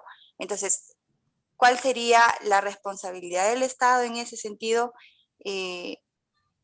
Quisiera escuchar su aporte en este caso, ¿no? Muy amable, doctora. Muchísimas gracias. A nivel macro, como hemos visto, pues Naciones Unidas, por ejemplo, a través del Comité de los Derechos del Niño, da algunos lineamientos que los estados pueden tomar en consideración, ¿no? En este caso sobre la COVID-19, pero tiene otros pronunciamientos también a nivel general. Si ustedes quisieran ahondar más en el asunto, al respecto, yo les aconsejaría que pudiéramos buscar recomendaciones del Comité de los Derechos del Niño, porque hay sobre varios temas, desde los niños soldado, desde cómo debe ser la educación de los niños, antes inclusive de la pandemia, cómo deben ser tratados los niños migrantes, etcétera, etcétera, etcétera. En este caso, doctora, si bien es cierto, tenemos una norma que vemos que tiene mucha dificultad o el Estado no la está implementando de la manera en que debería, tenemos dos opciones. Uno, que esto pueda ser considerado como un problema público, es decir, un problema que merezca una vez más la intervención del Estado y se pueda replantear porque no esta política pública que en buena cuenta ya está traducida en una norma, pero que no se está implementando. Entonces, a través de un trabajo consensuado, no solamente desde el gobierno central, sino con los gobiernos regionales, con las autoridades distritales, poder trabajar para implementar esto, porque en buena cuenta, doctores, ¿quiénes van a ser los beneficiados? En este caso van a ser los niños. Entonces, no, el Estado, y no lo estoy diciendo que tenga que venir el presidente directamente, a través de los diversos ministerios, puede ser el Ministerio de Justicia y Derechos Humanos, el Ministerio de la Mujer y las Poblaciones Vulnerables, podemos trabajar junto con el MEF para ir implementando este tipo digamos, de normas, hacerle una política nacional y, ¿por qué no?, derivarlo a través de las regiones y los diferentes distritos para que sea un trabajo organizado, porque también seamos muy sinceros, podemos dar una norma, pero podemos saber cómo aplicarla en Lima, pero tal vez Tacna tiene sus propias características, Tumbes también, ¿no? En Cajamarca también, entonces, y dada la situación que venimos viviendo gracias a la pandemia de la COVID-19, pues es muy importante ahora, me parece a mí, un trabajo multisectorial para que estas normas que se dan, doctora, no solamente queden eso, en una expresión de lo que debería ser, ¿no? Cuando nos enseñan a nosotros, introducción a las ciencias jurídicas, nos dicen, las normas jurídicas es lo que debería ser, y no se quede solo en lo que debería ser, no, en lo que es, en lo que se puede aplicar, y en buena cuenta, una vez aplicándolo, podemos darnos cuenta a través de la fase de la evaluación de las políticas públicas, saber si esto está siendo eficaz o eficiente. En buena cuenta, si no está siendo eficaz o eficiente, doctores y doctoras, si no está siendo eficaz y eficiente, lo que se puede hacer es cambiar lo que es ya estas políticas o reformularlas en buena cuenta para lograr el objetivo que se quiere, que en buena cuenta, como ustedes y yo sabemos, y creo que esto no solamente lo tenemos claro a nivel nacional, sino también a nivel internacional, es el interés superior del niño. Espero con esto haber podido responder su pregunta, estimada doctora.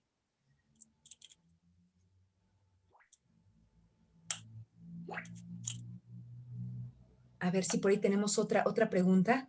Y mientras vamos viendo otras preguntas, doctores, algo que a mí me gustaría mucho compartir con ustedes es de que ahorita estamos a puertas de elecciones. El domingo vamos a elegir a las nuevas autoridades. Sería bueno también que dentro de los planes de gobierno nosotros revisemos si entre las diferentes propuestas que se están presentando hay alguna enfocada en los derechos de los menores, ¿no? Eso también sería bastante interesante porque hemos visto que los derechos del niño son bastante amplios. O sea, los derechos del niño existen. Creo que uno de los desafíos que en la actualidad tenemos los estados es cómo hacerlos eficaces y eficientes. Repito, los derechos existen, se encuentran en la norma, pero ¿cómo los volvemos realidad? ¿Cómo los visibilizamos? ¿Cómo los hacemos posibles para que los peruanos, porque ellos van a ser los peruanos del mañana, pues tengan mejor acceso a la educación, mejor acceso a la salud, ¿no? Y se les brinden todas estas, digamos, se les hagan efectivos y eficaces estos derechos. Señorita Gabriela, perdone, creo que la corté. Para las siguientes preguntas, por favor. Doctora, yo había formulado la pregunta, y bueno, me interesaba saber, ¿no? El decreto legislativo 1297 incluso menciona que responde a una recomendación del Comité de los Derechos del Niño. Entonces, yo me pregunto si hay algún tipo de control internacional con relación a si el Estado está cumpliendo a cabalidad, o de quién es la responsabilidad en este caso de que se garanticen esos derechos a través de la norma implementada, ¿no? Porque, como ya dije, ¿no? La norma está ahí, las personas, los sujetos que tienen que aplicarla, que son jueces, de MUNAS, UPES, el Ministerio de la Mujer, bueno, entonces están ahí, pero no se logra hacer o desarrollar todo lo que se dice en esa norma, ¿no? Entonces, ¿hay algún control para el Estado? Claro que sí, doctora. Ahora sí, muchísimas gracias por la pregunta porque me permite ahondar en un tema sobre el sistema universal. Sistema universal, que es lo que hemos visto en un primer momento aquí respecto del Comité de los Derechos del Niño y algunas recomendaciones que se han dado en relación a la pandemia. Doctores, ¿qué se hace? No solamente el Comité de los Derechos del Niño, sino otros comités, inclusive el Comité de Derechos Humanos de Naciones Unidas, tienen una manera de hacerle un control a los estados que es a través de cuestionarios. ¿Qué son estos cuestionarios, doctores y doctoras? Son, por ejemplo, preguntas que se elaboran en relación a lo que está dispuesto en las normas internacionales. Por ejemplo, lo que comienza a hacer el Comité de los Derechos del Niño es comenzar a revisar todo el articulado de la Convención de los Derechos del Niño y le envía estas preguntas al Estado peruano. Por ejemplo, Estado peruano, tu deber, por ejemplo, como Estado, es asegurar la educación y la protección y el interés superior del niño.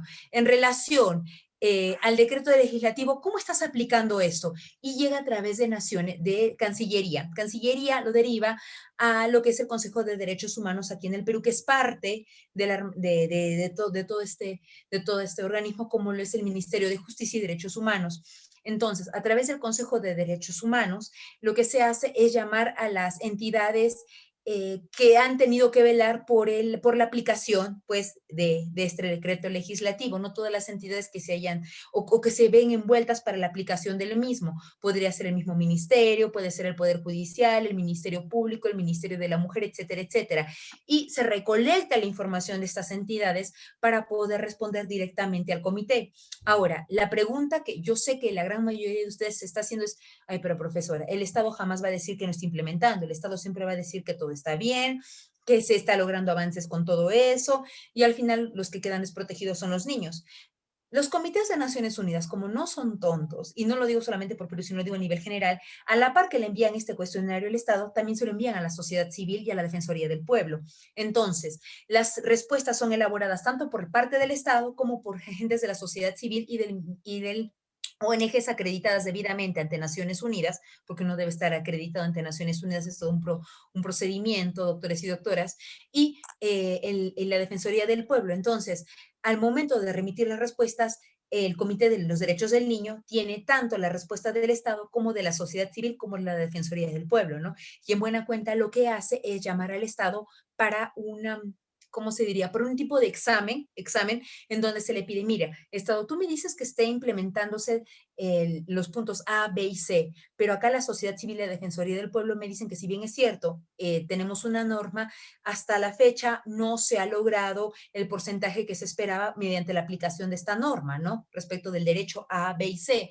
Entonces el Estado va a tener que realizar los descargos mientras se le está analizando y decir, bueno, sí, en buena cuenta, todavía no contamos con esto, pero esperamos que al año 2030, podría ser, se me ocurre, podamos implementar, digamos, todo lo que se nos está pidiendo de esta manera, ¿no? Y es más, nosotros estamos implementando esto en relación, como bien mencionaba la doctora, a lo que nos ha pedido el Comité de Naciones Unidas, o sea, eso se nos pidió y lo estamos implementando, ok, lo tienes como norma, pero de verdad, ¿qué tan eficaz y eficiente está siendo esta? Entonces, Naciones Unidas sí le hace un seguimiento a todas las recomendaciones que emite. Y eso es, por ejemplo, respecto solo del Comité de los Derechos del Niño. Si nosotros hablamos en macro de lo que es ya el Comité de Derechos Humanos de Naciones Unidas, estas preguntas se hacen no en base a la Comisión de los Derechos del Niño, sino a la Declaración Universal de los Derechos del Niño. Y cuando es a nivel macro, esto se llama EPU, que son las siglas del examen periódico universal al que son sometidos todos los estados, no solamente Perú, está Bolivia, Inglaterra, España, todos los estados, para ver cómo van cumpliendo las normas y las recomendaciones que los comités emiten sobre derechos humanos dentro de sus estados. No sé si con eso, doctora, pude contestar a su pregunta.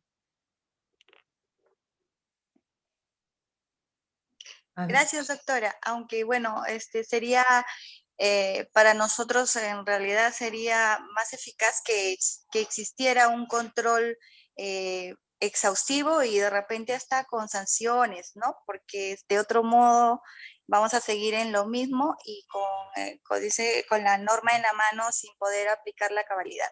Nada más. En buena cuenta, gracias doctora, cuando los estados son, digamos, analizados, los comités de Naciones Unidas emiten un informe que lo publican en sus páginas web. Entonces se les da recomendaciones a los estados y cada 2 años los estados son analizados. En caso que los estados pues no cumplan con estas recomendaciones, se les vuelve a solicitar. Son como personas, ¿no? Los estados a nivel de derecho internacional somos como ustedes y como yo, somos sujetos de derecho internacional. Por ende, se les vuelve a recordar que tienen que cumplir con esta obligación. Y en caso que no lo hagan, en el caso de Naciones Unidas, pueden ser objeto de un llamado de atención internacional.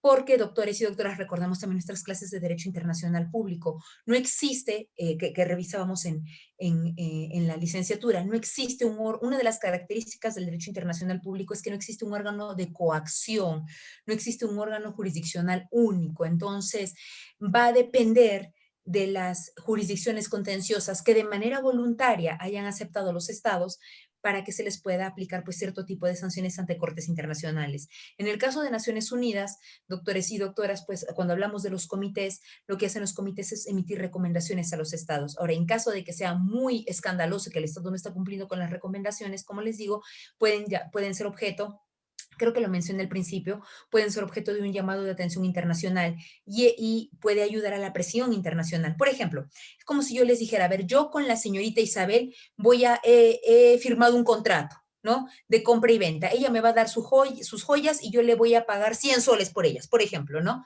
La señorita Isabel cumple, me da las joyas, pero yo nunca le doy el dinero. Nunca, nunca, nunca. Entonces, lo que puede pasar es que más adelante, cuando la señorita Catherine le pregunte a la doctora Isabel, oye, doctora, ¿de verdad la doctora Jimena paga o no paga todo esto? Que le va a decir la doctora Isabel, no, hombre, ella nunca paga, yo le di mis joyas y nunca me pagó, nunca hago un contrato con ella. Obviamente la señorita Catherine y las demás personas que le pregunten, pues no van a querer hacer un contrato conmigo porque saben que yo no cumplo. Lo mismo pasa con los estados a nivel internacional. Si el estado no cumple las recomendaciones, doctora, puede ser que cuando esté negociando otros tratados que pueden ser de carácter comercial, como son los tratados de libre comercio, los estados al momento de negociaciones saquen eso, como fue en el caso de la negociación del Tratado de Libre Comercio con Estados Unidos, en donde Estados Unidos, una de las cosas que siempre le exigió el Estado peruano es el cumplimiento de sus obligaciones internacionales con tanto los comités de Naciones Unidas como con el sistema interamericano. Entonces, si bien es cierto, no hay una coacción directa, por ese lado, digamos que se trata de solicitar a los estados que cumplan con sus obligaciones internacionales. Espero con eso haber aportado un poquito más a la respuesta. Siguiente pregunta, por favor.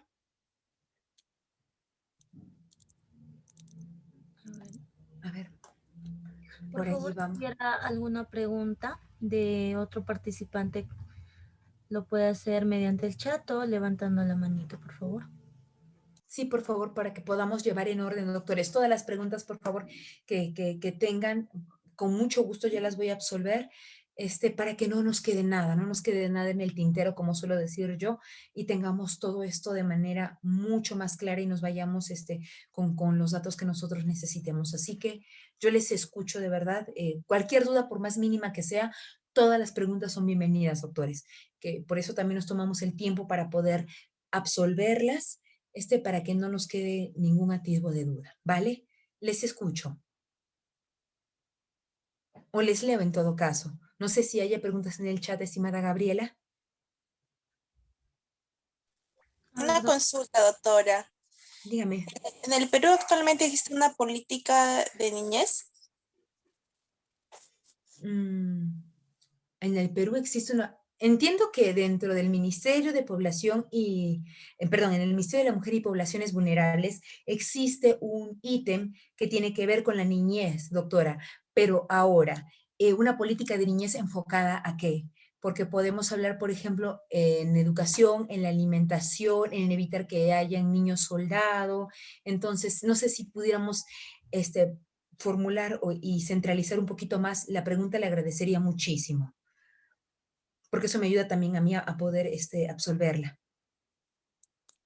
Bueno, podría ser en este caso el tema de salud, ¿no? Salud sobre todo, porque hoy en día pues nuestros niños no se encuentran, pasan por una situación bastante difícil. Bueno, estamos ahorita pasando por una situación difícil, pero al parecer no les da mucha importancia. Eso quería saber. Y con respecto también a los niñas en extranjeros, propiamente dicho, ¿no? Grandes. ¿Qué situación en el Perú se estarían encontrando ellos también? Se está velando por sus derechos, ¿no? El derecho a la salud, ¿no? Y de qué manera el Estado en este caso estaría interviniendo, ¿no? Esa sería mi pregunta. Muy amable, doctora, muchísimas gracias. Entonces, acá justo me está apareciendo una pregunta, ¿cómo la encontramos en redes sociales? Con mi nombre, doctora con J. Jimena Rodríguez. Jimena Rodríguez, para poder servirles. Entonces, doctores, en este caso, doctores, de acuerdo como se ha visto en el Estado peruano, cuando empezamos a recibir a personas como migrantes y posteriormente dándoles el estatus de refugiados específicamente a las personas que provenían del Estado bolivariano de Venezuela, como técnicamente se denomina este Estado, pues el Estado tuvo reuniones con representantes del ACNUR, el Alto Comisionado de Naciones Unidas para los Refugiados, y lo que se trató fue brindarles las mayores facilidades a las personas que venían de este país dada su condición, ¿no? Al igual que otros estados. ACNUR se reunió con varias autoridades de diferentes de la región, entiendas, Ecuador, Colombia, Bolivia y Argentina. Y, por ejemplo, Colombia y Perú optaron por un régimen de puertas abiertas, ¿no? Mientras que, por ejemplo, Ecuador y Bolivia optó por un régimen un tanto restringido. Por ejemplo, en Bolivia se aceptaban venezolanos, pero no se les iba a dar el permiso de trabajo. Y pues, solo podían estar allí determinado periodo de tiempo, después del cual podrían ser considerados ilegales, en situación de ilegalidad. En el caso del Perú, sí fue una política de puertas abiertas, se les ha dado derecho, hasta donde yo tengo entendido, a nivel de los sistemas nacionales de educación, a los niños también el acceso a los hospitales públicos, porque una vez que se tenía la calidad de refugiado, se les otorgaba el carnet de extranjería y por ende los niños sí tenían acceso a los sistemas nacionales de salud y a los sistemas de educación. Ahora, antes de que ellos vinieran, o cómo se han encontrado los sistemas nacionales, tanto de salud como educación, creo que esa sí podría ser objeto de una interesante charla y un debate con ustedes para saber si estos sistemas estaban en óptimas condiciones antes de la venida de las personas de Venezuela, o sea, cómo se encontraban, cumplían con los estándares mínimos que deberían cumplir los sistemas de educación y los de salud. Yo me atrevería a decir que no al 100%. Yo me atrevería a decir que no al 100%. Y dada la pandemia pues que estamos viviendo en la actualidad, esta situación pues se ha visto mucho más reflejada, ¿no? Ahora, a nivel, como le digo, a nivel del trato, al menos, hasta donde yo tengo entendido, los niños sí se les ha estado otorgando pues todas las facilidades, no como las niñas Gianni Bosico, ¿no? Que les decían, no, tú no eres nacional y por ende ni siquiera partida de nacimiento puedes tener. Acá en el Perú, las normas no han sido modificadas para, digamos, que sea una situación similar, ¿no? Acá en el Perú sabemos que a través de la Constitución, todos los que nacen en un país o tienen, en este país son peruanos, si por nacimiento, por derecho de suelo o por derecho de sangre. Los hijos de peruanos, pues son considerados también como peruanos, ¿no? Se aplica el jus soli y el jus sanguinis como principios para obtener la nacionalidad. Lo mismo se ha continuado aplicando, como les digo, no como en el caso de Gianni Bosico que les comentaba cuando hablábamos de la jurisprudencia de la Corte, que República Dominicana cambia las normas para que los hijos de los haitianos no puedan ser considerados como dominicanos, ¿no? En ese caso, el Estado peruano ha tenido esta política de puertas abiertas, ¿no? Ahora, como repito una vez más, ahora, ¿cuál es la calidad de la educación y los servicios de salud en el Perú? Eso creo que podría ser un tema de discusión bastante interesante, doctores, para saber si antes de esta migración que hemos tenido de Venezuela, ¿en qué situación se encontraban nuestros sistemas de salud? ¿Eran buenos? ¿Eran eficaces? ¿Eran eficientes? ¿Podían cubrir a toda la población nacional? ¿Estábamos en la condición? ¿Hemos tenido las suficientes camas UCI, por ejemplo? Creo que ustedes y yo ya tenemos la respuesta a eso, ¿no? Pero en relación a la pregunta concreta, hasta donde yo tengo entendido, a los menores se les ha estado brindando un trato igual al que se le ha estado brindando al nacional, ¿no? Entonces, por eso no ha habido algún problema, doctora, hasta donde yo tengo entendido. Espero haber podido contestar su pregunta. Y más bien, siguiente pregunta, por favor.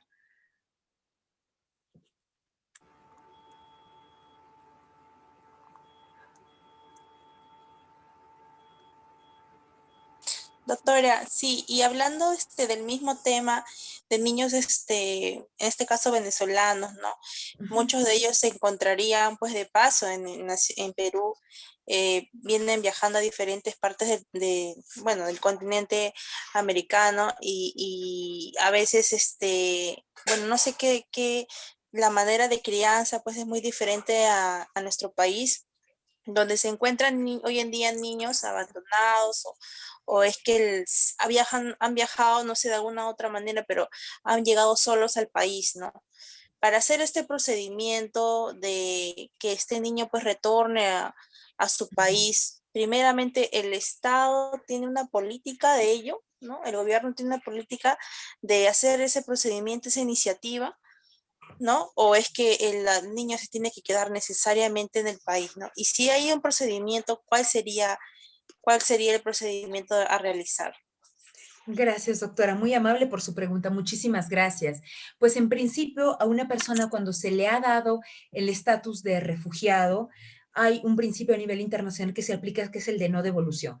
Salvo que hayan situaciones como que esta persona ha cometido algún delito fuera del territorio del Estado o mientras venía en el tránsito para llegar al Estado cometió un delito. Por ejemplo, venía de Venezuela, pasó por Ecuador y en Ecuador cometió un delito, ¿no?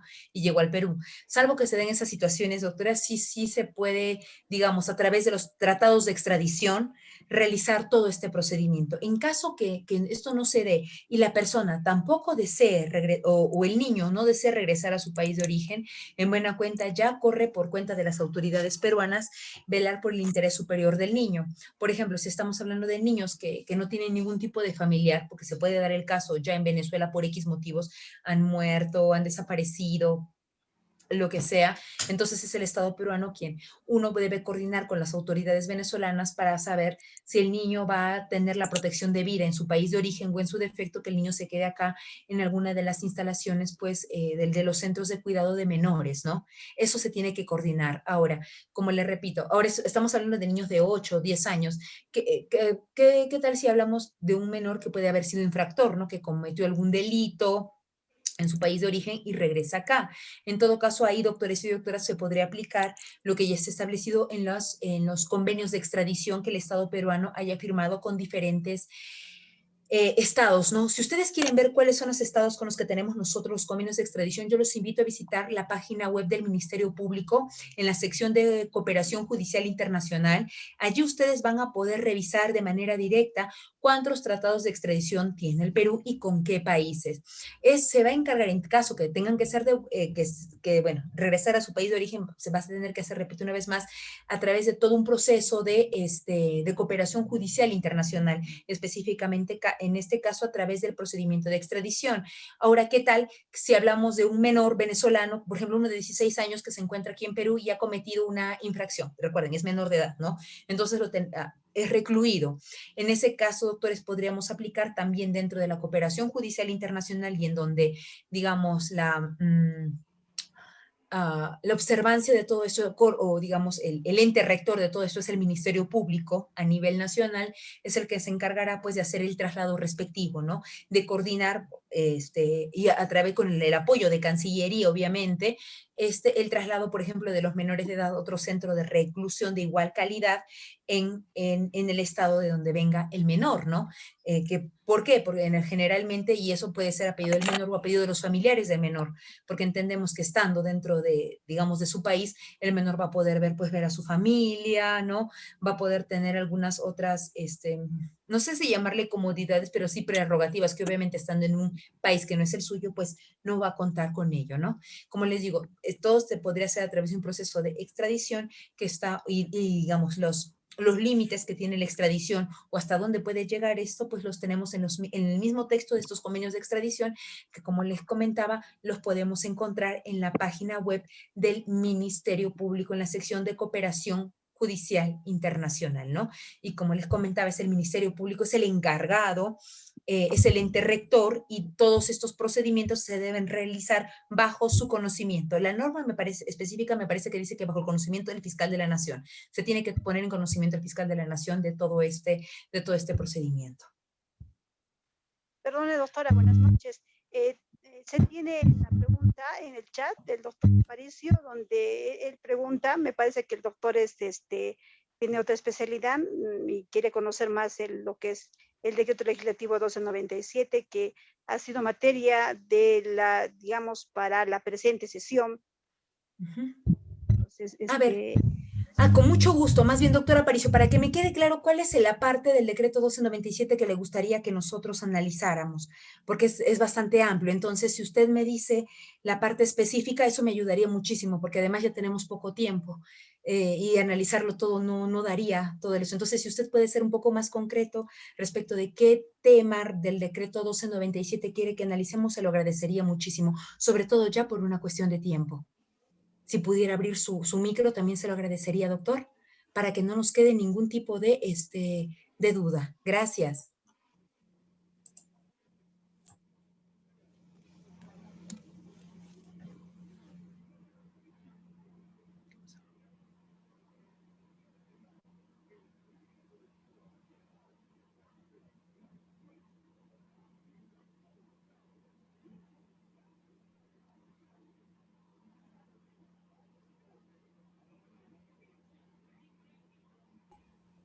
Doctora, disculpe, su audio está desactivado.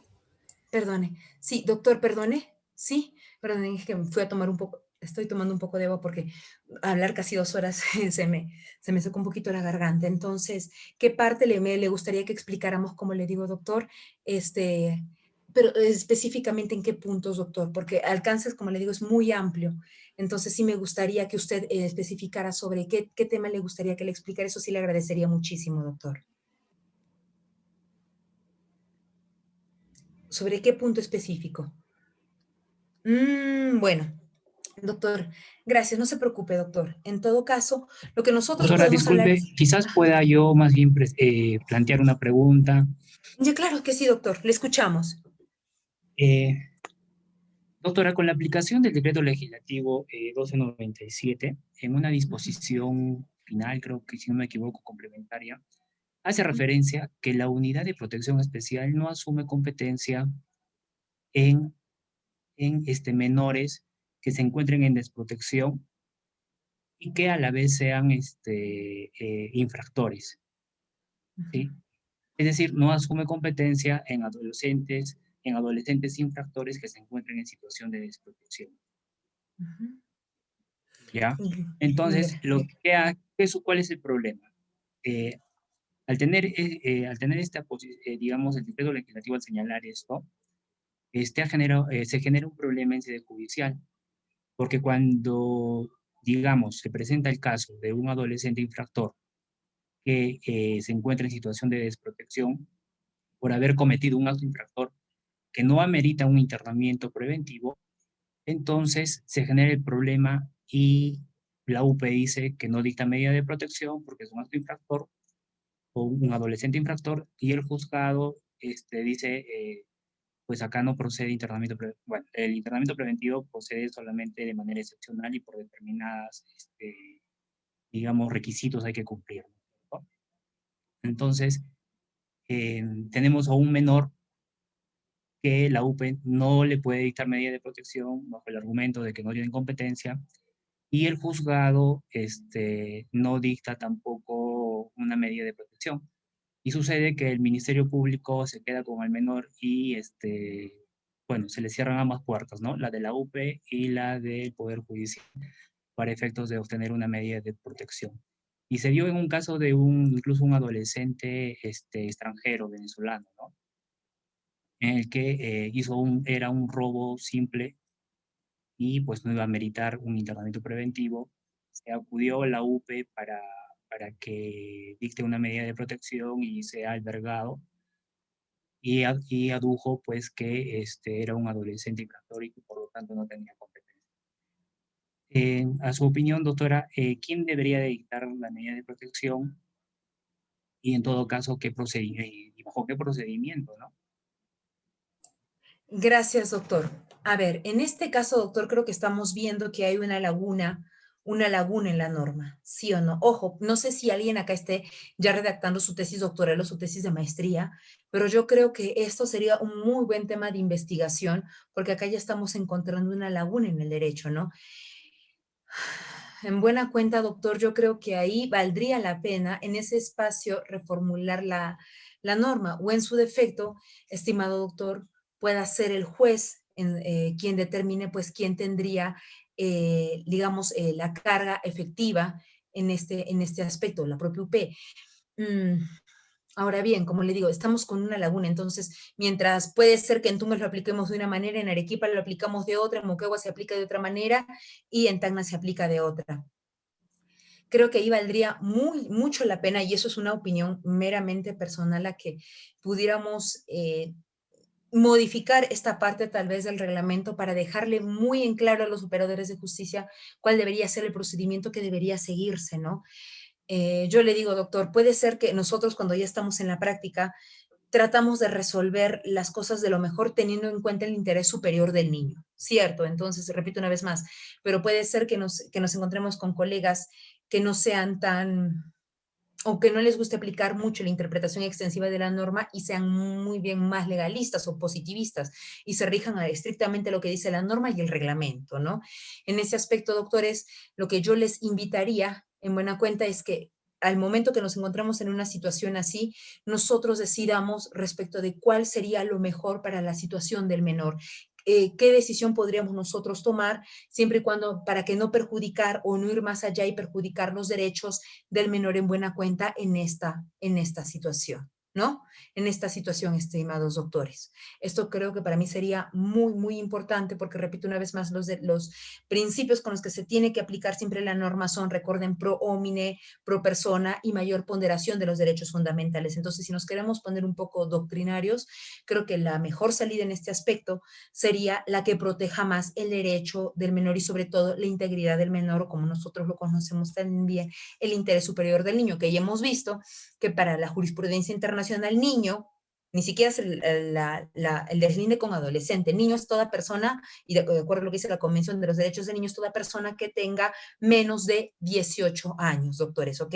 Menos de 18 años. Eso, y si queremos, pues ahí tenemos la jurisprudencia que justo esta noche también la hemos podido analizar, la hemos podido compartir. Tengo entendido que Sefocap les va a hacer llegar las diapositivas a ustedes. Ha sido una jornada de verdad bastante larga, doctores. Les agradecemos a todos y a todas de verdad su gentil asistencia. Ya estamos con unos pocos minutos y en estos minutos yo me gustaría aprovecharlos para agradecerles a todos y todas en verdad todo, digamos, todo el esfuerzo que están haciendo. Sabemos que todo el día están trabajando y el hecho de capacitarnos en la noche con cursos, con ese tipo de cursos, pues de verdad demuestra nuestros deseos de seguir adelante, actualizándonos, para no solamente para nosotros, sino para servir mejor a la sociedad a la que pertenecemos. Entonces, de verdad, doctores, muchísimas gracias a todos y a todas ustedes por la gentil asistencia el día de hoy. Agradecerle a Sefocap su confianza en mi persona para el dictado de esta conferencia de esta noche, que ha sido en base a los sistemas internacionales y normas internacionales y jurisprudencia internacional en razón de los derechos de los niños, niñas y adolescentes, que es en lo que se ha enfocado esta noche mi presentación, y sobre todo agradecerle a Gabriela, a la señorita Gabriela, sin cuyo apoyo no hubiéramos podido realizar esta conferencia. Entonces, pues nada, doctores y doctores, gracias una vez más a todos y todas por su gentil asistencia y espero poder reencontrarme con ustedes en un futuro próximo. Doctora, disculpe, se le fue el audio, por favor. Ahora sí, ¿por qué no poder encontrarme con ustedes en una próxima oportunidad? Ustedes ya como yo como vuestra alumna. Doctores y doctores, muchas gracias una vez más por su gentil asistencia. Gracias, Sefocap, y gracias, Gabriela, por el apoyo brindado esta noche. Gracias a todos y a todas. Doctora, tenía una duda, no sé si esté aprovechando este momento para decírselo.